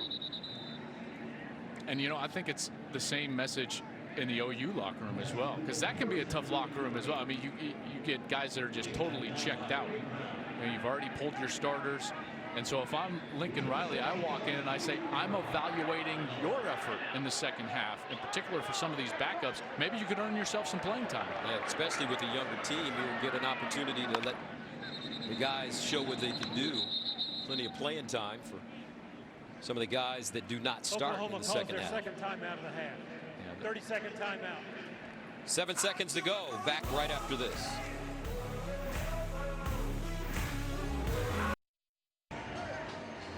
Complete domination for Oklahoma in the first half. 8 seconds to go. 407 yards of total offense. Kyler Murray may be done for the day. 9 of 11, 209, 2 passing touchdowns. Marquise Brown, 6 catches, 133 yards, and a receiving touchdown. Now Robinson, and this defense has been all over the place. Neville Gallimore with the sack. They've been relentless up front. They've been relentless on special teams, and they've been explosive on offense. Halftime here in Oklahoma, 42-0. Sooners. Right now, we'll send you to Rob Stone in LA. All right, gentlemen, thank you. We welcome you to the State Farm Fox College Football halftime show. The spread on this one was 21 points. Matt said the Owls would cover. What? Cousin Sal and Clay Travis didn't see it that way, my friend. Still Robert, 2 quarters left. Heisman coach, back here with you. No Baker Mayfield. No problem so far for the Sooners. Time for our halftime highlights, sponsored by State Farm. Here to help offense go right. The rush game doing just fine for the Sooners, Robert. A tremendous job here, and I love the way that Rodney Anderson gets vertical. See, he starts to move to the outside, sees that vertical seam, gets it upfield. You can see Sermon does a nice job stretching the ball out at the goal line. And look at the balance here by Mr. Anderson, as Gus Johnson was saying. Does a nice job, excellent burst. Just a tremendous job by this offensive line and by these running backs, taking that pressure off of Kyler Murray in the passing game. And Kyler Murray looked the part, right? We were looking to see how he'd throw the football, just how he would interact with this team and this offense. And 9 for 11, couple hundred yards, a couple touchdowns. Looked great in the pocket. I love that throw. That was an accurate throw over the middle. The offensive line, again, gave him plenty of time like this. Put a little touch on the ball and let your playmakers on the outside go make plays. They have tons of those. And then here, guys, he just shows the arm strength to Hollywood Brown. 3 touchdowns from Oklahoma of 65 yards in the first half. We knew they were going to be explosive. Kyler Murray, only 20 yards rushing, but it didn't need to. He's done most likely for the day, and they get some valuable time for Kendall, their backup quarterback. Coach, Coach, what are we doing here? You're down 42-0 at half. If you're Lane Kiffin, what are you telling your players? What are you telling your coaches? These two guys are off to a great start out of the gate. You don't have much enthusiasm in your Hollywood right now as you did in the pregame show. And Texas, I'll tell you what, we're not even talking Texas. We're talking Oklahoma. You know Lane Kiffin better than anybody, okay? Lane, right now at halftime, you want to know what he's doing? I do. Put it on, Coach. He got his defensive coaches together, and he said, hey, guys, I told you that you should have been working on tackling when you were concerned about playing softball during that lightning break. That's what's going on in FAU's locker room. Is that your napkin? You use that for your napkin today, huh? Do you want this back? Listen, Oklahoma, defensively for Oklahoma, you were a little down on that at first, and then they came back. Until the second possession. Yeah. Special teams, defense, and offense for Oklahoma in the first half. I could have been saying we should have been working. Okay. Jeez.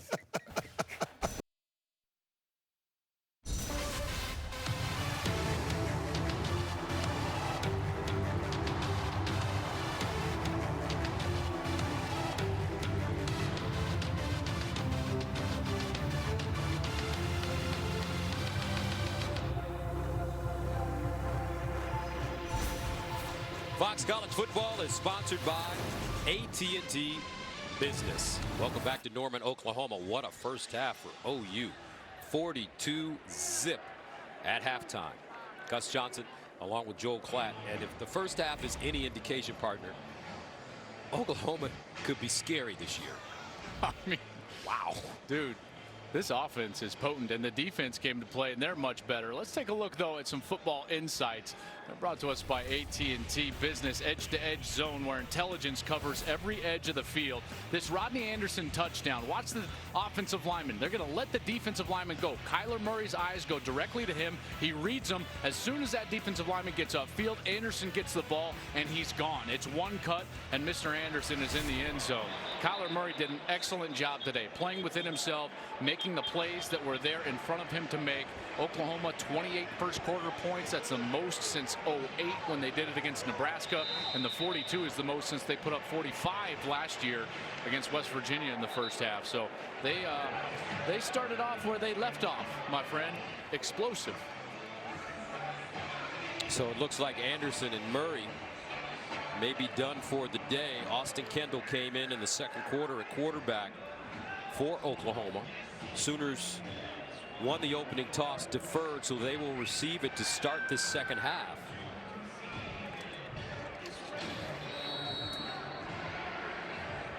Lane Kiffin looking for something positive from his team. So here we go, second half underway from Norman. And Oklahoma starts the 10-yard line with Trey Brown. And Brown gets up to the 30, and they've done it on offense, defense, and special teams. Let's go downstairs to Jenny. Well, guys, I just walked back out here with Lane Kiffin, and this is what he said to me. He said, look, our team has two options. One, we can come out the same way we started this game. We can allow Oklahoma to break every single record that they're made of, or we can be disciplined. We can stop making these mistakes and show what we're made of. And as for Lincoln Riley, you guys said it was a dominant first half. He agreed. He said the best part was the success in the first came from all three sides. That is what I'm happy about. But hey, we have another half. I want to finish this one out. All right, thank you very much. First and 10 at the 31. Jeremiah Hall and Marcellus Sutton are in the game now. Remember, in the offseason, Oklahoma lost their third leading rusher, Abdul Adams, transferred out to Syracuse. He was one of the top yards per rusher in the country last year, but just got lost in the shuffle behind Sermon and behind Rodney Anderson. From the 31, here's Kendall throwing it to the sideline. Caught. C.D. Lamb. First time we've called his name receiving. And C.D. Lamb is a terrific player. Set the OU freshman records for receptions and yards in a game against Texas Tech last year with 9 catches for 147 yards for the season. He had 46 catches for 807 and 7 touchdowns. Highly recruited player, really talented guy on the outside. Good size, too, at 6'2". First down and 10 after the 27-yard gain. Sutton. And Ernest Bagner comes up with the tackle as Austin Kendall gets wrapped up. So that was one of those read plays that I just showed you in the last clip of Rodney Anderson's touchdown, and Austin Kendall there makes the incorrect read. Defensive lineman up the field, he's got to give that to the back and allow Marcellus Sutton the ability to run. 2nd and 15 at the 47. Kendall near side. He has Jalen Robinson. And Robinson is stopped by Jalen Young after a 7-yard gain. Excellent time for some younger players that wouldn't normally get a lot of run to get in there. Jalen Robinson, true freshman from Fort Worth, 4-star recruit. Excellent player. 3rd down and 8 at the 40.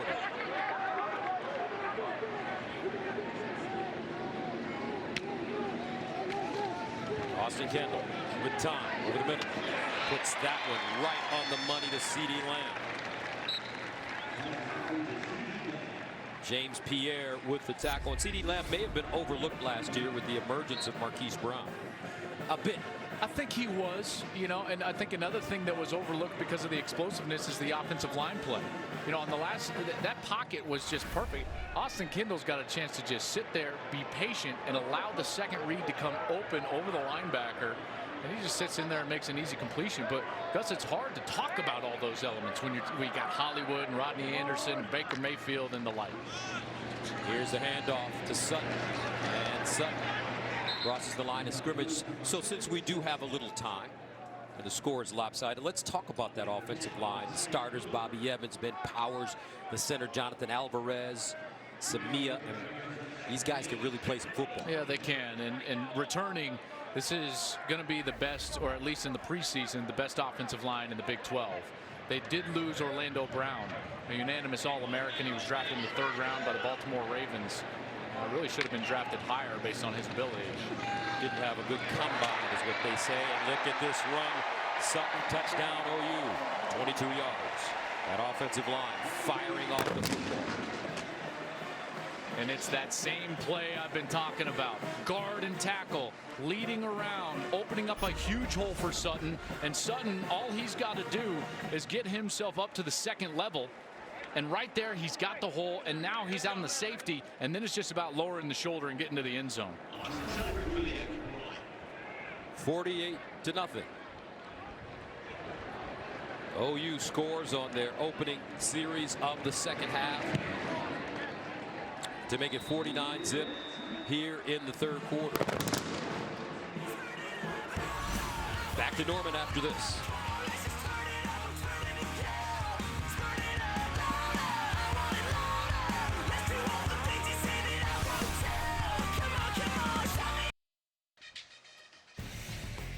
The Heisman Trophy has found a home many times here in Norman. Baker Mayfield, the most recent, Bradford White, Billy Sims, Steve Owens, and Billy Vessels in the 50s.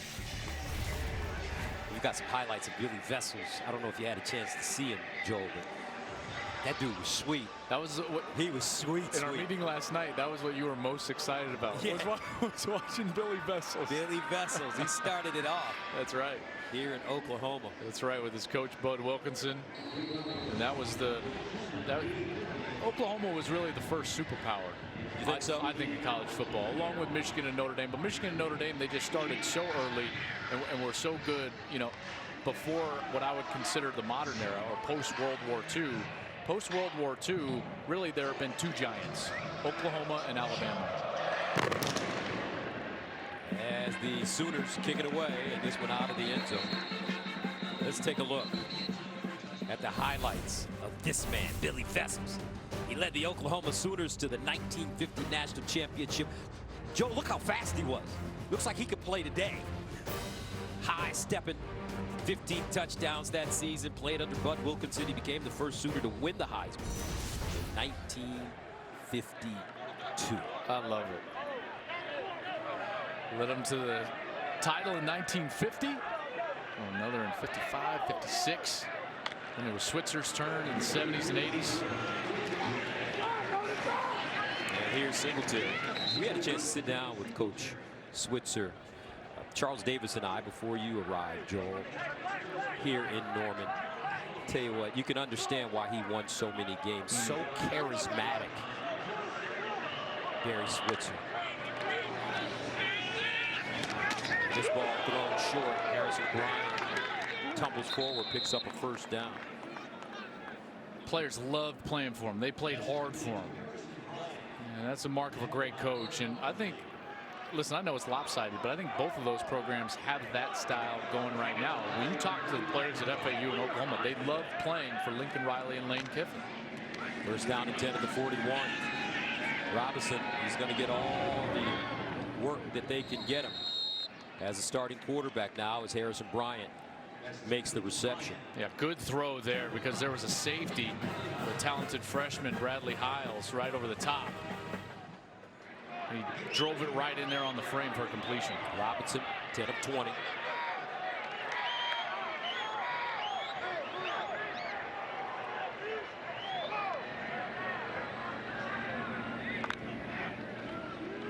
Here's Robinson rolling out of the pocket. Throws and incomplete. Durant, the intended receiver, on the far side. Good coverage, though, by Parnell Motley. You know, this true freshman I just touched on, Brendan Radley Hiles, Colin Buki, they are so excited about him. You know, Mike Stoops compared him instinctually to Roy Williams and Tony Jefferson. Tony Jefferson still in the NFL. This kid is a true freshman, 5-star recruit. They think he's going to be a difference maker. He's not huge. You know, in fact, you look at him, he's only 5'9", 5'10", 185 pounds, but just incredible football awareness. On 2nd and 10, Singletary picking his way forward and goes down to the 40. We got to talk to Brendan Radley Hiles, because if we're going to call him Buki, we got to know, is it Buki Radley Hiles, or do we just call him Buki, and what do we do? Cale Gundy was walking by our booth right before the game, and we were discussing the same thing. And Cale, without breaking the stride, just goes, "It's just Buki." And so it is. Buki's playing well. 35 at the 40. Oklahoma.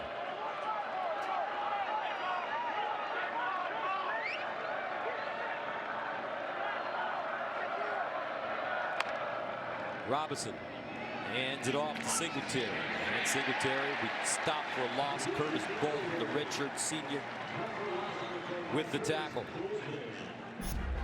Great job by this linebacker right here. He's going to come from this backside spot. Watch him just get through the line. He finds the crease, gets skinny, and then gets to the back in the backfield. That's great awareness. Terrific job of diagnosing the play and then reacting. I'm very impressed with Oklahoma's tackling today. Way better than last year. 4th down and 6 at the 41.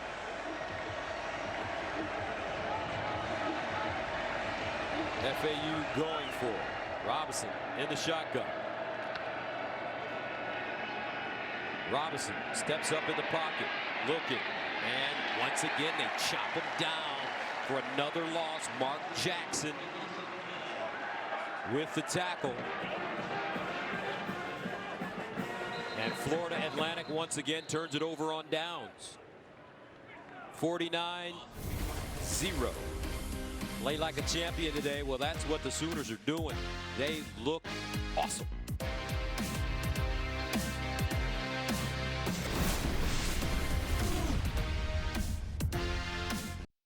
Fox College Football, presented by AT&T Business, is sponsored by State Farm, here to help life go right. Warm day here in Norman, Oklahoma. Temperature in the mid-90s, and this Oklahoma Sooner team is red hot. Dominating from the very beginning, 49-0, as Oklahoma runs the football. As TJ Fledger runs it over the left side.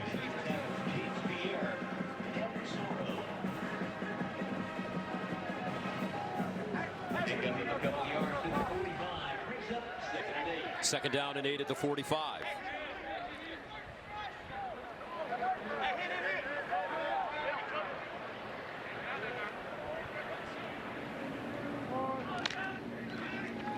Play fake. Kendall bounces out of the pocket, tries to turn the corner, and does. Squares his shoulders, and incomplete.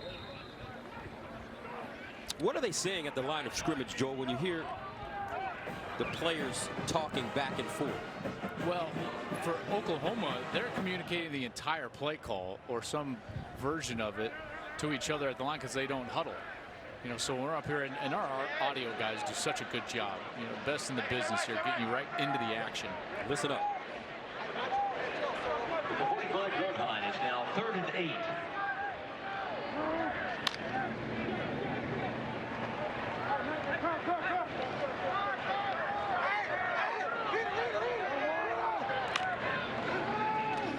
Here's Kendall.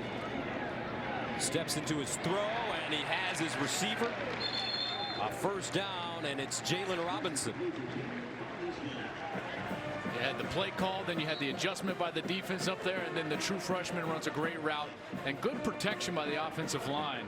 Boy, I got to tell you, you know, you see the fruits of the labor of the recruiting trail for Oklahoma. How many young players have we called out? And Fledger's now in the backfield. He's a true freshman.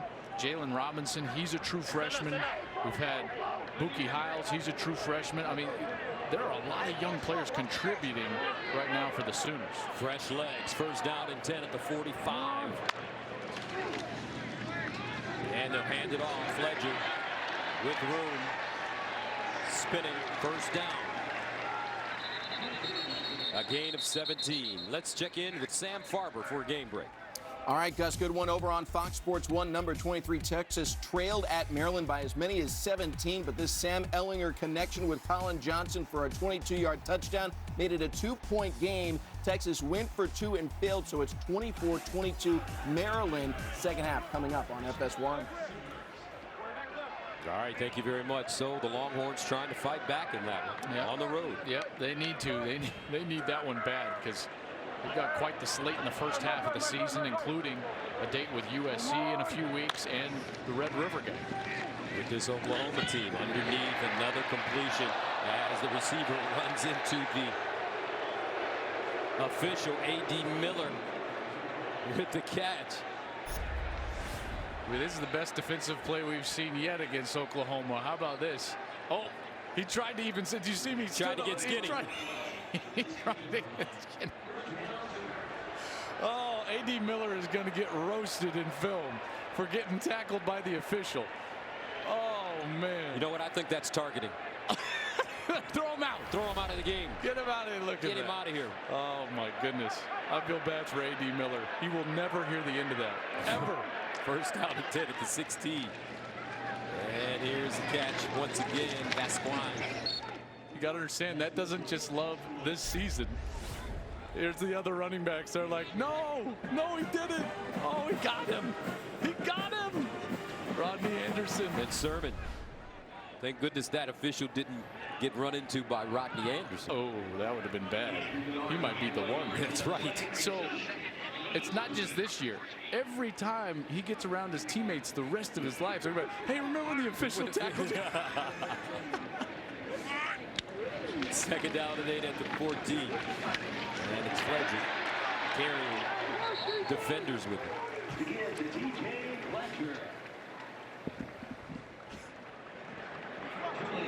So Fledger with a gain of 5.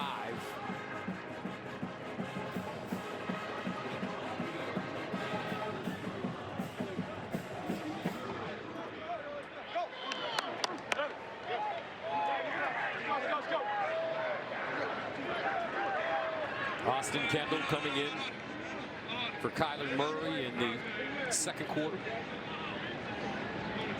He could be the heir apparent to Murray after this season when Murray has to go back permanently to baseball. And that's in his contract. Right, Joel? I mean, he has to play baseball after this season or give the money back. Well, there's 4.6 million reasons why he's going to go play baseball, or he's going to have to give that back. Listen, does he make more money than his head coach? No, he doesn't, because 2 weeks later, Lincoln Riley said, hey, Mr. Castiglione, boss, we can't have the quarterback make more than me. That's right. So Lincoln got a raise, and it wasn't just because of we joke about, obviously, Kyler Murray, but Lincoln got up there about 4.8, and what was bigger about that deal was all the raises that the staff got here at OU. There's a ball thrown in the corner. Touchdown. A.D. Miller. He got it. He got his touchdown. Yes, he did. After running into one of the officials. It's a really nice pass from Kendall. Watch how it's outside, and A.D. Miller did a great job of fighting to get his outside arm free. Watch how it's kind of being held inside. Then he spins that right shoulder out. A terrific catch there, going over that right shoulder.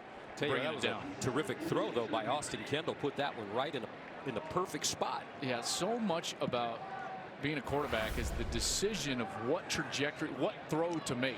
You know, it's not just where you're throwing it, but it's how you're getting it there. That was a perfect decision there. You know, one of the greatest quarterbacks in the history of the game of football was a javelin thrower. One of the best javelin throwers coming out of the state of Louisiana his senior year in high school. State of Louisiana. One of the greatest quarterbacks in the history of the game. You talking about Terry Bradshaw? The original TB12.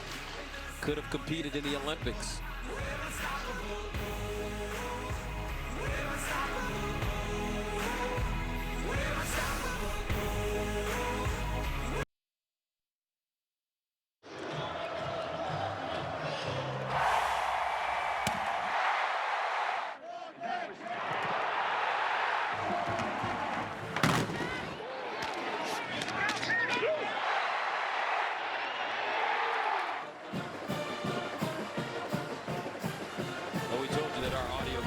Spectacular job. Those were some of the sights and sounds. The opening week of college football here in a special place, the Palace on the Prairie, Norman, Oklahoma. 56-0. Back after this.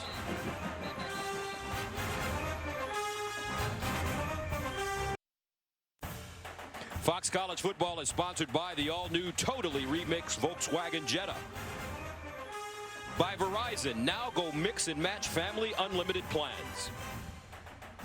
And by Go RVing, find your away. Go RVing. 56-0, Oklahoma leading Florida Atlantic with under 5 minutes to play in the third quarter. And the Owls will run it with Wright around the corner, picks up the first down, a little more. Willie Wright knocked out of bounds by Caleb Kelly after a 17-yard gain. Now it's a matter of pride for Florida Atlantic. They got to put some points on the board. Sure, and building some semblance of confidence. You can go into the week of preparation next week as they're going to get set to play Air Force, you know, with some confidence. And here's White running the football straight ahead. When you look at the Big 12, Oklahoma predicted by the media, they got 46 first place votes to win the conference, followed by West Virginia, TCU, Texas, Oklahoma State, Kansas State, Iowa State, Texas Tech, Baylor, and Kansas. How do you see this Big 12 breaking down this season? Well, a little differently, actually, after seeing this game.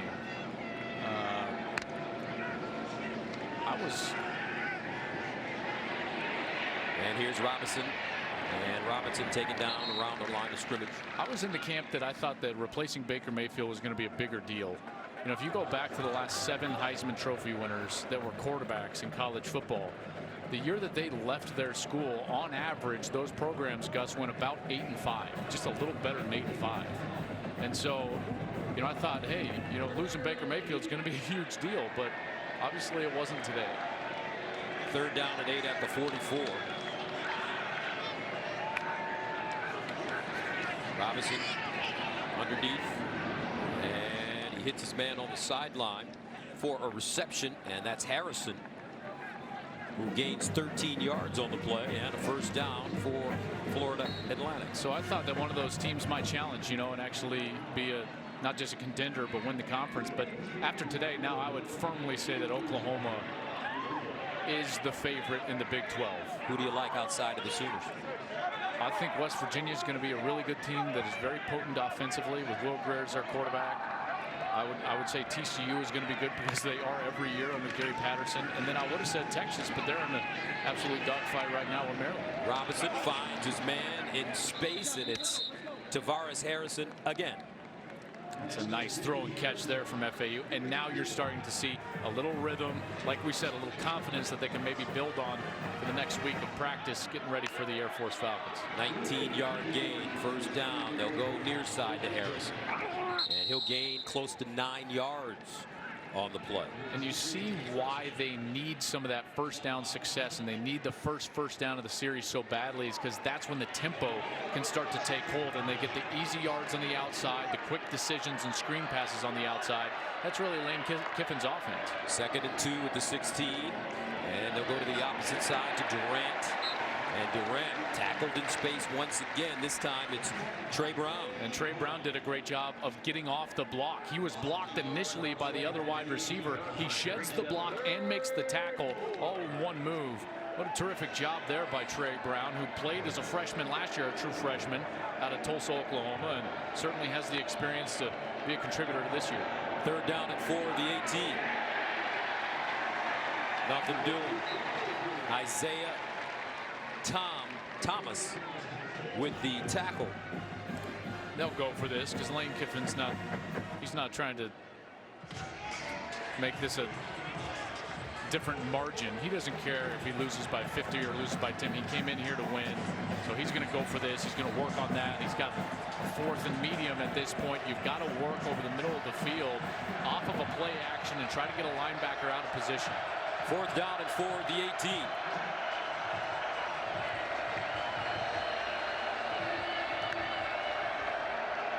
Robinson underneath, looks like a first down and more as Devin Singletary gets inside the 5 or at the 5-yard line for the first. Well, what I love here is he's going to run this route outside and then he's going to go inside the linebacker. He sets him up, does it perfectly. First down and goal at the 5.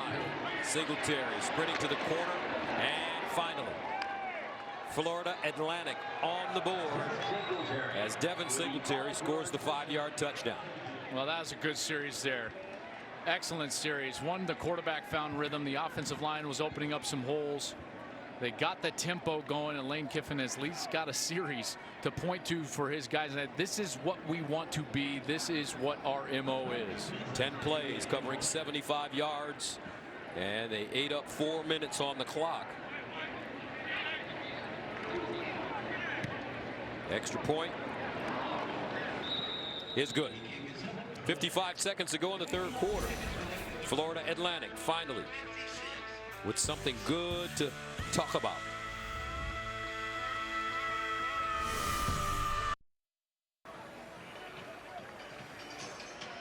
So Devin Singletary scores a 5-yard touchdown, and Florida Atlantic finally on the board, 56-7. Don't forget to check out our Breaking the Huddle with Joel Klatt on Facebook Live Wednesday at 5:30 p.m. Eastern, sponsored by Dr. Pepper. What are you going to be talking about? Obviously, week 1 of the college football season. This game, for one. Listen, this game is going to resonate throughout the country, right? Because almost every discussion I had, regardless of which conference it was in or regardless of which coach it was how do you think Oklahoma will do replacing Baker Mayfield? Well, here you go. Going to do it with Anderson, Sermon, Brown, Murray, Calcaterra, Buki, a defense that's faster and can tackle much better. And they took a team that won 11 games, a conference title, and a bowl game, and ran them out of the building in a quarter and a half. Total domination. And Kyler Murray, you know, you have to tip your hat to this young man. A lot of pressure coming on him rather, going into the first game, replacing the Heisman Trophy winning quarterback in Baker. But he was so poised, didn't force anything. He's relied on his teammates. Oklahoma calls their first time out of the half. And we'll get your thoughts on that in a moment. We'll step away. Back after this.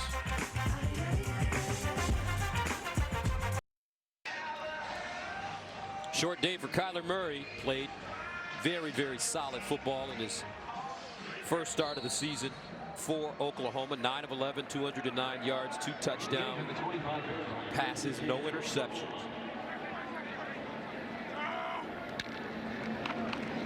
And the handoff. Oklahoma staying on the ground. Pledger But this is what he'll be doing after this year, so what they say. Baseball. This was him in high school. He was one of the top prospects coming out of high school, opted out of that draft, but then played here at Oklahoma after transferring from A&M, drafted 9th overall by the A's. They cut a deal after his sensational season, and he wanted to play one more year of football. And I got to tell you, I think it's his maturity and belief in himself. Like, hey, I want to run at that. You know, I know we can get back. I know that I can maybe win a Heisman Trophy. I know that we can maybe win that semifinal game, because he believes in himself. And I think one of the things that has allowed him to come out here and have poise, you know, maybe beyond what we thought he would have, is his long road. Gus, remember, he was the 5-star recruit, one of the best, if not the best player in the country, goes to A&M, and he's been through some lows. What happened at A&M? Well, candidly, they had too many cooks in the kitchen. You know, they had too many highly touted recruits that all thought that they were going to be on the field, and it just kind of imploded that quarterback room right after Johnny Manziel, and they all kind of left. Remember, Kenny Hill was a part of that, and he ended up going to TCU. Kyler Murray was kind of a part of that. He ended up coming up here to Oklahoma. But it's that maturity. You go through something like that as a young man, it matures you. And I think that maturity and poise is what we saw earlier today in that explosive first quarter. All right, that's the end of the third quarter. Oklahoma, 1 quarter remaining, up 56-7.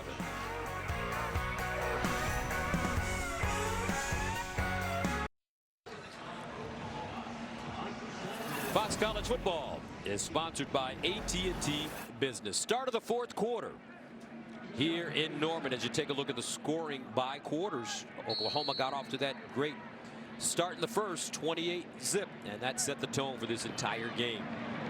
Seibert kicks it away. Kozart back deep, and he's wrapped up and taken down to the 32.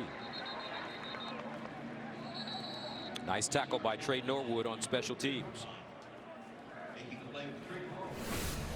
The NFL is back with a huge doubleheader on Fox. Most of the country will see Odell Beckham and his new contract. And the Giants take on the Jaguars at 1 Eastern, followed by America's Game of the Week as Ezekiel Elliott and the Cowboys battle Cam Newton and the Panthers. September 9th on Fox, or watch anywhere on the Fox Sports app. Check local listings for the game in your area. How about that contract? Good for him. Pretty good money for Odell Beckham Jr., who becomes the highest paid receiver in the NFL. I think he got $65 million guaranteed. It's a good deal. It's a good day at the office, is what they tell me. New quarterback in now for Florida Atlantic, Rafe Peavy, and he has an interesting story. Yeah, Rafe started his career at Arkansas, and then he ended up transferring out to SMU to play for Chad Morris.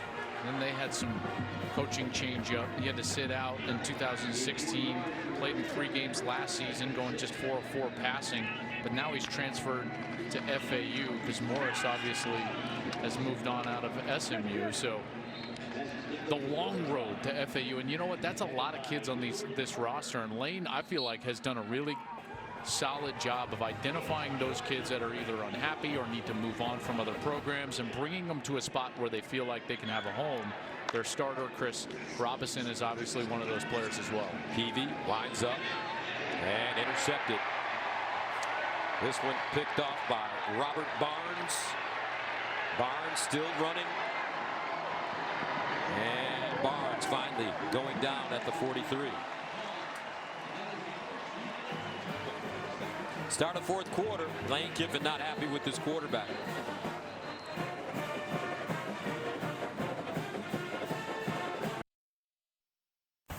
Fox College Football, presented by AT&T Business, is sponsored by Chevy.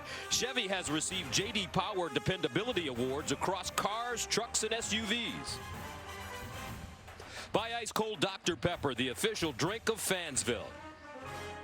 And by Geico, 15 minutes could save you 15% or more on car insurance. Norman, Oklahoma, 56-7. The number 7 ranked Sooners have been top draw from the very beginning of this game. They scored 28 unanswered points in the first quarter, and that set the tone. First down and 10 at the 42. And this ball thrown into the flats. And it's caught by, guess who? Drake Stoops. The flag came in really late.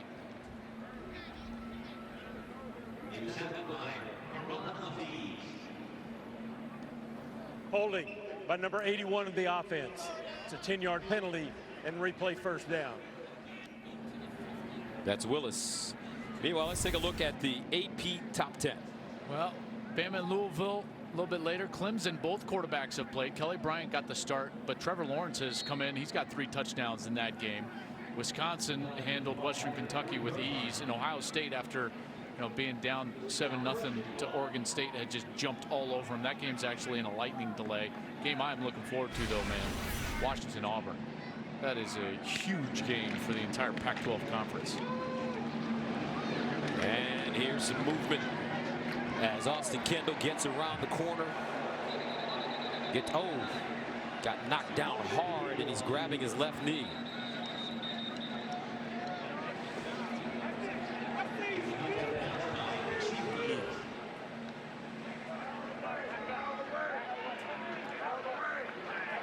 He went in hard to all the communications equipment. It's on that side of the field.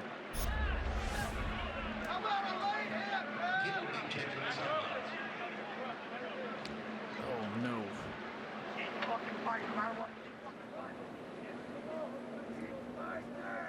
He's trying to slide, and there's that. The big trunk. Yeah, huge box of communications equipment. Oh my goodness, let's hope he's okay.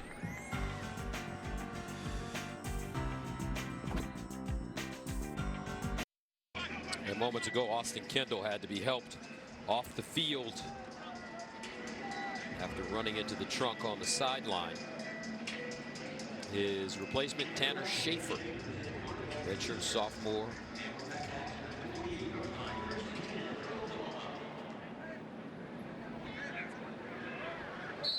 Schaefer, Canadian, Texas is from. First down, and they'll run it with Brooks. And because of the new redshirt rule, a lot more guys will get an opportunity to play. Yeah, that's right. In mop-up time. No doubt, and that's why we're seeing a few of the true freshmen, get in here, and you can empty out your roster. And what's interesting is no one really knows how this rule is going to play out. So from coach to coach, we're getting a different answer as to how they're going to. And can you explain what the new rule is? Yeah, sure. So now in college football, you can play in 4 games and still retain your red shirt. So all this time for these true freshmen, this is just invaluable time to get on the field and still retain that status and come back next year with still 4 years of eligibility left in their career. Second down and 1 at the 39. And this is Brooks again. What prompted them to make this change? There has been talk about this or some version of this for quite some time, whether it was just in the postseason. Will we allow freshmen to be eligible regardless of red shirt in a bowl game, or we're going to do 2 games or 3 games. They landed at 4. And candidly, I really like it because what we've seen too much in college football is a guy play 3 games, get hurt, lose a year of eligibility, or so on and so forth, or a true freshman have to burn his red shirt in the last game of the year just because of an injury situation. So this is a great rule change that they have made. Now we're seeing the fruits. Another touchdown for Oklahoma, 41 yards. Kennedy Brooks. 62-7. Wow. I'll tell you what, you start to understand. Great hole by the offensive line, dominant up front once again, but you're starting to understand why 26 NFL organizations came in here in the spring, not just for Baker Mayfield, but to meet with Lincoln Riley and say, what are you doing offensively to be so explosive? Oklahoma with 310 rushing yards and 5 rushing touchdowns. 63-7. Offensive line playing a great job, and the running backs are very appreciative of what the big boys are doing for them today.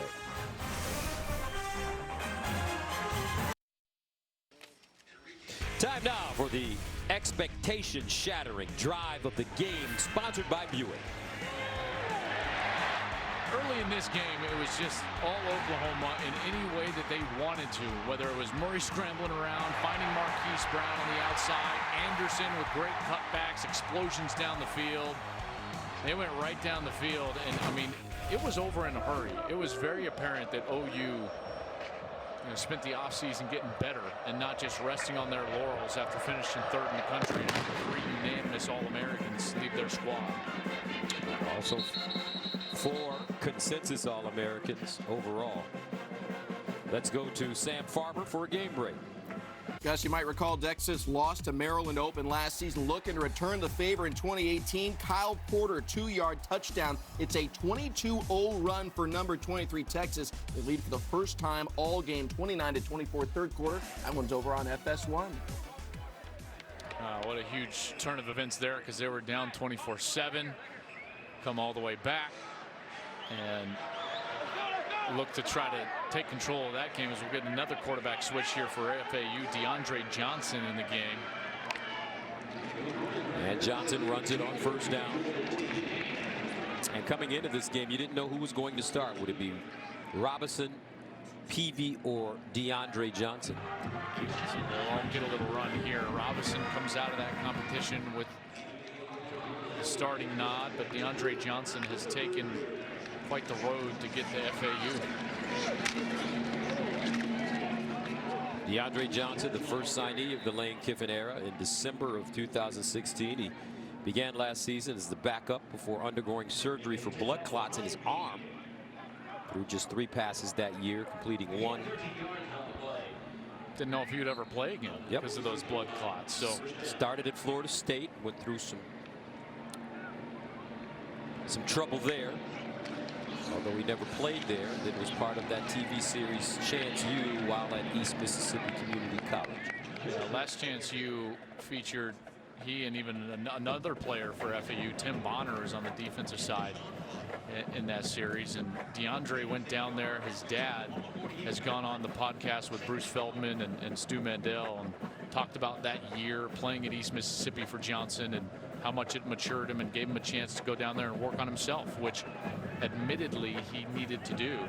And he did a great interview with our very own Michael Strahan on Good Morning America about some of those troubles that he had at Florida State. Now he's finding an opportunity here for Lane Kiffin at FAU. Here's Johnson rolling out of the pocket, throws on the move. And sometimes, we see these kids and they're big kids, strong kids, fast kids, mature kids. But they're still kids, and they make mistakes, and they learn from it, and hopefully can pass it on down the road. Sure. And not to make excuses for them, but it's just a fact. Listen, they are kids. He hasn't made excuses for himself, and I think that was the first step, candidly. And glad he's getting an opportunity here. Yep. 3rd down and 4. He'd like to pick up a first down right here, that's for sure. There's a player injured sooner. It's like Robert Barnes, the safety. He played a lot as a true freshman. They were very high on him a year ago. He's got a pick in this game.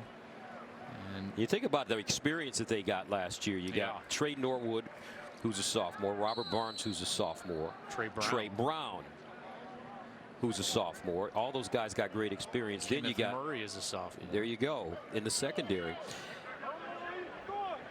And I'm happy with what we've seen from Coach Mike Stoops' defense. I know he's been criticized a lot, especially after that loss to Georgia in the semifinal, but he looks like he's really got his guys well prepared for this game. Well, they've been playing more fundamentally sound than they have in years past. And I touched on that earlier. I'll try to give you a look of what I'm talking about. But Mike Stoops, that's his bread and butter, is be sound, line up correctly, play tough, be in your gap. And they got away from that a little bit, and candidly, they played a little bit undisciplined over the last couple of years. But what I've seen today is much different and much more sound. And if they can take this, continue to grow and develop from what they've put on the film today, I think they could be a much better defense. And if you're playing much better defense for an offense like what we've seen, then watch out. Sky's the limit. Johnson wants to throw it now and likes to run it. And And he'll get back to the line of scrimmage, maybe. Gus, let me try to show you what I'm talking about as far as being sound at some point here if we get a little break in the action, because it's all about being in your gap and getting off of blocks. Watch right here. The defensive linemen shed their block. 1, 2, get to the ball carrier. That's a great job right there. Singletary's got nowhere to go. Here's another run to left. Watch, 3 Sooners shedding their block, all in the right direction. Gap sound. There's nowhere for Singletary to go. So he's just got to stretch it out to the left, and there comes the pursuit, and you get him down to the ground. That's something that we didn't necessarily see in past years for OU that we're starting to see today. DeAndre Johnson, and he'll run it out of bounds. Chased out by Trey Brown. So it's that obvious, it's that evident on the film so far in this game. To me, yes, because last year what they would do is they would jump around the blocks. So they would try to, like, well, I'm going to go inside and then try to run and tackle him. But what that does is it creates seams. And those seams are what Georgia exploited. You know, Kenneth Murray, admittedly, I was here for Baker Mayfield's pro day, and I talked with Kenneth Murray and Obo Okoronkwo, who were standing next to each other. And Kenneth told me, he said, I need to be better with my schematics. He said, I ran around way too many blocks rather than going through them with the proper arm free. And I thought we saw everybody on defense do that. Trey Brown, nice tackle. Jenny has more on Kenneth Murray. Well, it was interesting when I talked to him earlier this week. We talked about the overall improvements he wanted to see from the group, and we also got into chatting about Lincoln Riley. And he said, when everyone asks about him, we think he's too young, but to us, he is wise. It's his wisdom that sets him apart. Lincoln Riley turns 35 on Wednesday. Wow. What are you, 36? He's the first one that I've ever... Born in 1982?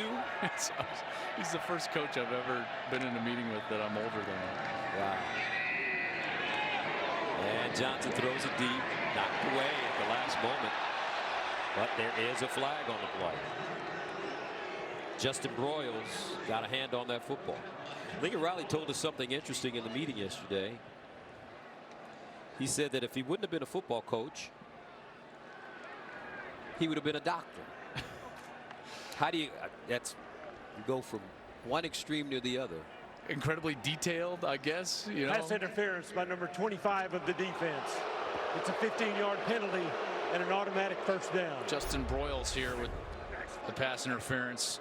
I thought it was pretty good coverage. Yeah, it had to be before our cameras got there that he was potentially tugging on the jersey a little bit, because when the ball arrived, I didn't see much contact, but there was definitely a little hand fighting going on as they were running down the field together. Justin Broyles, another one of those young players, by the way, just a redshirt freshman from Oklahoma City. John Marshall, 1st and 10 at the 31.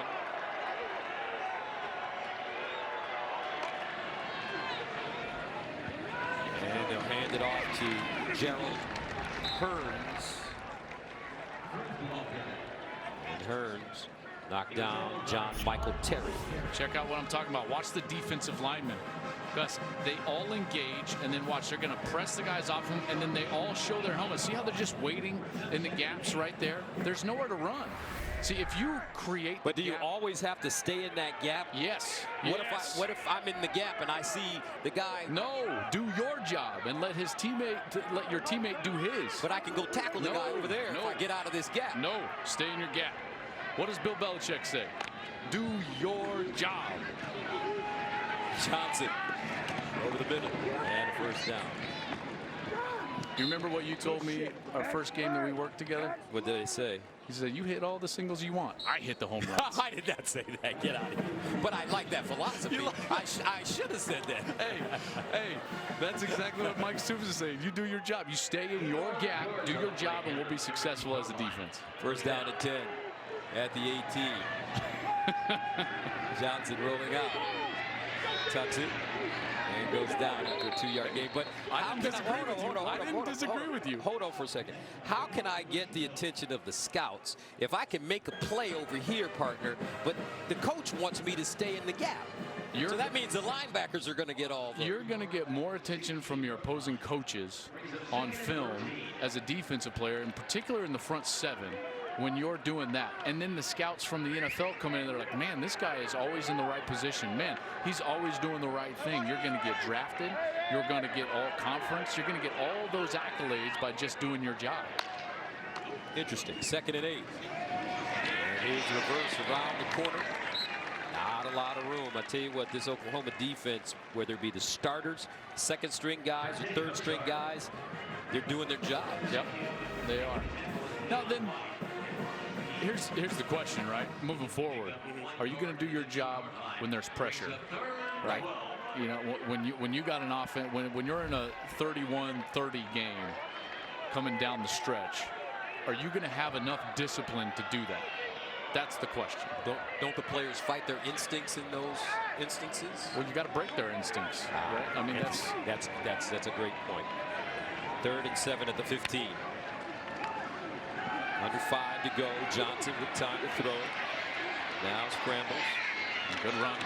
Gets a 1st down. Coaches used to tell me, you've got to know the details of your system so well that they become a part of you. So what you're doing is you're taking your natural instincts and you're throwing them away, and you're building in the details of your own system and making them your instincts. Instinctually, I know that's my gap. Bang. I press off and I get that arm free. Boom. Every time. Time in and time out. Sounds like what I'm trying to do with my golf game to get some consistency. That's right. Starts with the setup, Gus. 1st down and goal at the 7. We're going to have to talk about that part. And here we go. They throw it out wide, and it's incomplete. Intended for Willie Wright.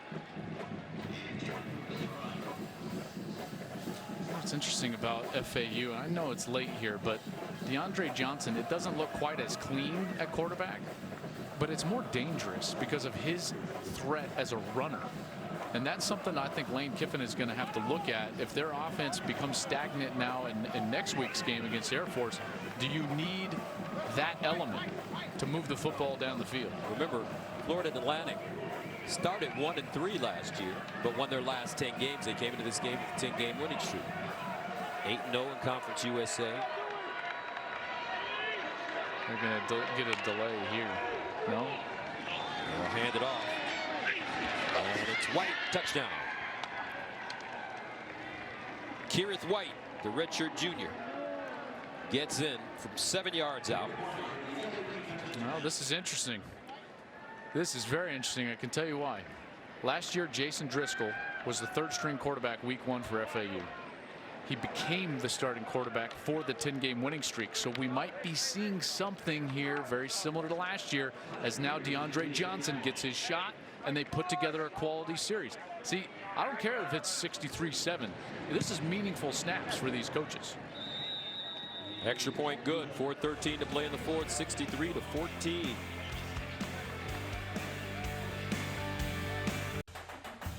Fox College Football is presented by AT&T Business, providing edge-to-edge intelligence.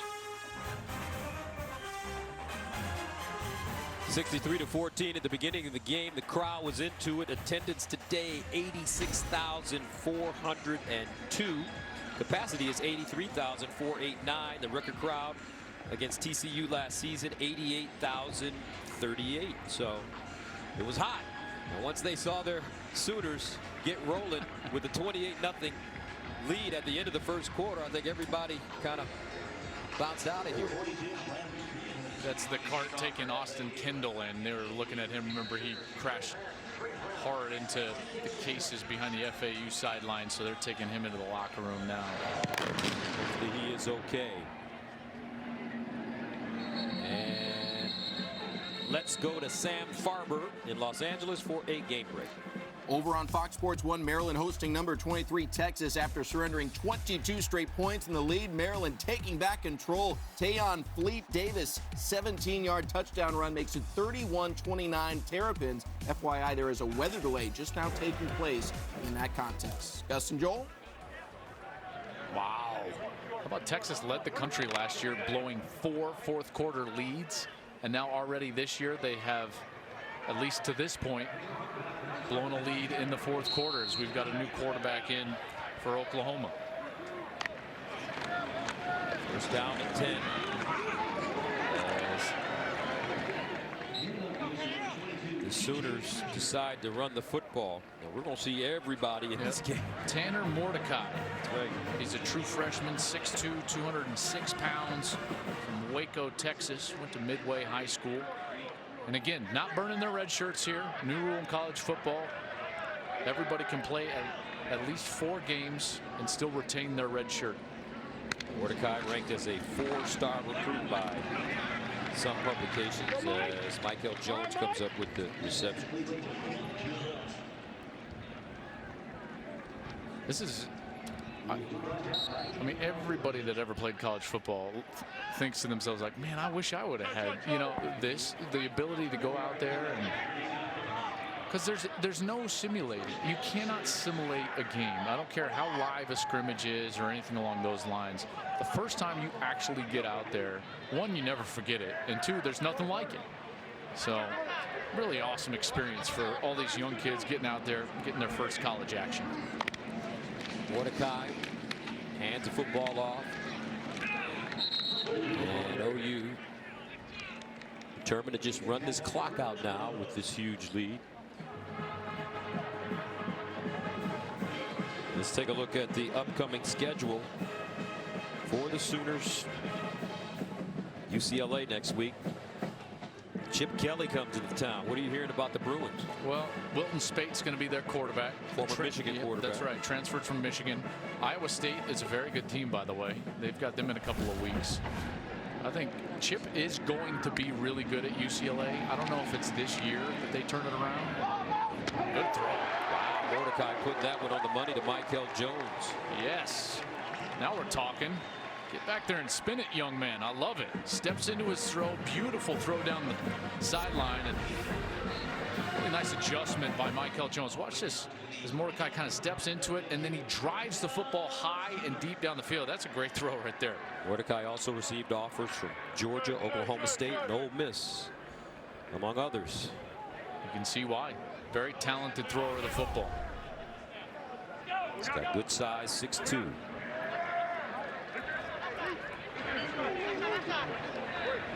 First down at the 29.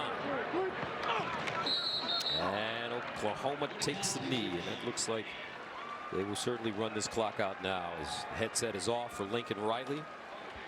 Riley begins his second campaign with a dominating performance against Florida Atlantic, a team that some felt should have been ranked in the top 25 to start this year. Yeah, they were in my top 25, and they came in here and got run. Yes, they did. And this is the first win in the new era with Jays on the feet of the Oklahoma Sooners. Jordan era beginning at Oklahoma. Oh, so that's what they call those Jordans? They call them Jays? Yeah, you know, throw the Jays on. The Jays? They look clean. Okay. Christmas is coming up, so partner, I've been taking care of you for a long time. Size 12. Yeah, I'd like some of those. I've been riding coattails for long enough. I'd like some of those Jays. You can leave the spikes on them too. Oh man, they got it. We walked into Lincoln Riley's office yesterday. Gus walked right over to the Jordan wall. He said, I didn't look at the Heisman what trophy. What size are those? The Baker Mayfield Heisman trophy sitting right in the middle of his office, but that wall with all those Jordans, pretty good. I tell you what, Bob Stoops walked in with a nice pair of low tops today. He says they're still taking care of me. They should. They should. 63-14. The final score. Great performance by this Oklahoma squad as they do it offense, defense, and special teams. There's a lot of questions coming in about this Oklahoma team. People knew that they were talented. They had some good returning pieces, but without the magic man at the helm, there were some questions. Boy, I tell you what, I think this game is going to ripple as Lincoln Riley, who recruited Chris Robinson, gives him some love there. Robinson, the starter for FAU. Hollywood Brown, really nice day, and OU comes out and just punishes FAU with great balance. 320 on the ground, 330 through the air, 650 total yards for the Sooners in week 1. And our Jenny Taft is downstairs with Lincoln Riley. Same birthday, I have to. Yes, well, he just said it. We have the same birthday, so hey, we're already friends. Lincoln, 13th straight home opener win for you guys. And at half, you said it was impressive because it was impressive on all 3 sides. Take me through how that looked in your eyes. Yeah, it was fun to see. You know, we got some big stops defensively there early in it, especially after we gave up the big penalty down there. So stopped them. Offensively got moving, hit some big plays, and the punt block to me was the highlight of the day. It was just all three sides playing well, and then good to get a bunch of guys in there in the second half and see some of those young guys play a bunch. There were always questions about what this team would look like without Baker Mayfield, and I know we got to move on from that storyline, but today, who stood out? How was Kyler Murray? What other difference makers and leaders stood out to you? Yeah, Kyler played well. You know, I thought we just played well as a group. You know, Lee Morris had a huge explosive play. Rodney Anderson, some big plays defensively. Again, Lee Morris also the guy that blocked the punt. You know, so just a lot of guys. You know, and that's what this team wants. It's may not be about this guy or that guy. It's about the whole team, and they all rose up today. All right, Chip Kelly is back in the mix, and you guys will host UCLA next weekend. What do you expect from them? Ought to be fun. You know, he's one of the best coaches to do it, you know, in our generation. Always been a guy that I've kept up with personally. Have a ton of respect for him. He'll do a great job at UCLA. We know it'll be a good challenge. All right, I hope we see a lot of you this year. Thank you. Sounds great. Thank you. Guys? All right, thank you very much, Jen. So coming up, we return to Norman, and we'll wrap it up. 63-14, OU.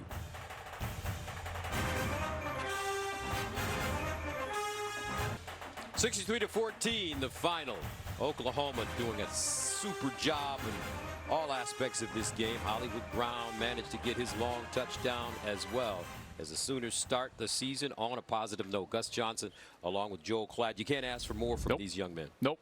They played great, and I believe Lincoln Riley when he says that his favorite part of today was the fact that all three phases played well, because that wasn't always the case last year. You know, in particular on the defensive side, I thought the defense played great, but really all eyes were on the quarterback, Kyler Murray, and what he was going to do replacing Baker Mayfield, and he was able to go out there and play an incredible game. He didn't do anything flashy, but he did his job, and he did it really well. Well, in my opinion, when you look at what this defense did, they looked a lot different. Yeah. I can't really put my finger on it, but they look like a totally different team. I thought it was just the fact that they did the simple things right. They were fundamentally sound, and we showed it to you during the game, but they were in their gaps and they stayed there. They did their job, they made tackles, and they were able to do things in particular in space that they weren't able to do a year ago. So you got to stay in that gap. You got to do your job, man. You got to stay right in your lane. That's what I do. Stay in your lane. I like that. You got to stay in your lane. Like, you know, I don't call touchdowns. You call the touchdowns. You give the nicknames. I just analyze the football. Can I start analyzing a little bit? Go ahead. No, you go ahead. That's right. I don't stay know in your about lane. that, but Stay in your lane, because it was Murray staying in his lane that I thought led to all of this. That great pass to Lee Morris. That was a terrific ball that Morris broke down the field. Hollywood gets in the action. I thought Anderson was tremendous. Listen, this was just a quarter and a half that the starters were out here. They beat them 63-14, and it was essentially a quarter and a half of the starters. Tied for second most points scored in the Riley era. That's obviously since 2015 when he came in as the offensive coordinator. But Kyler, 9 of 11, 209 yards, 2 touchdowns. 4 players with a rushing TD, 3 players with a receiving TD. It was a balanced and dominant attack for Oklahoma. All right, and moments ago, our Jenny Taft had a chance to talk to the starting quarterback for OU. All right, Kyler, there was always questions about your debut coming in after Baker Mayfield. You were 9 for 11, 2 touchdowns, and the score speaks for itself. But how did this go in your eyes as you had planned? What did you make of it? Something I envisioned, you know, since that last game, obviously, you know, coming out here starting fast and trying to finish fast. And, you know, we did that. We executed well on offense, I thought. And it was a pretty good day for us. It was something that you said before the season started, that you understand the standard at which you must play as a quarterback at Oklahoma. Do you feel like you can live up to that standard?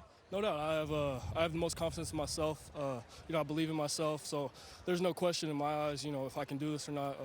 For me, it's just coming out here every day, ready to work and getting better. I wouldn't be doing my job if I didn't ask you about the baseball, because we all know it's coming in the future, but tell me about the decision to play football, to play at Oklahoma for you.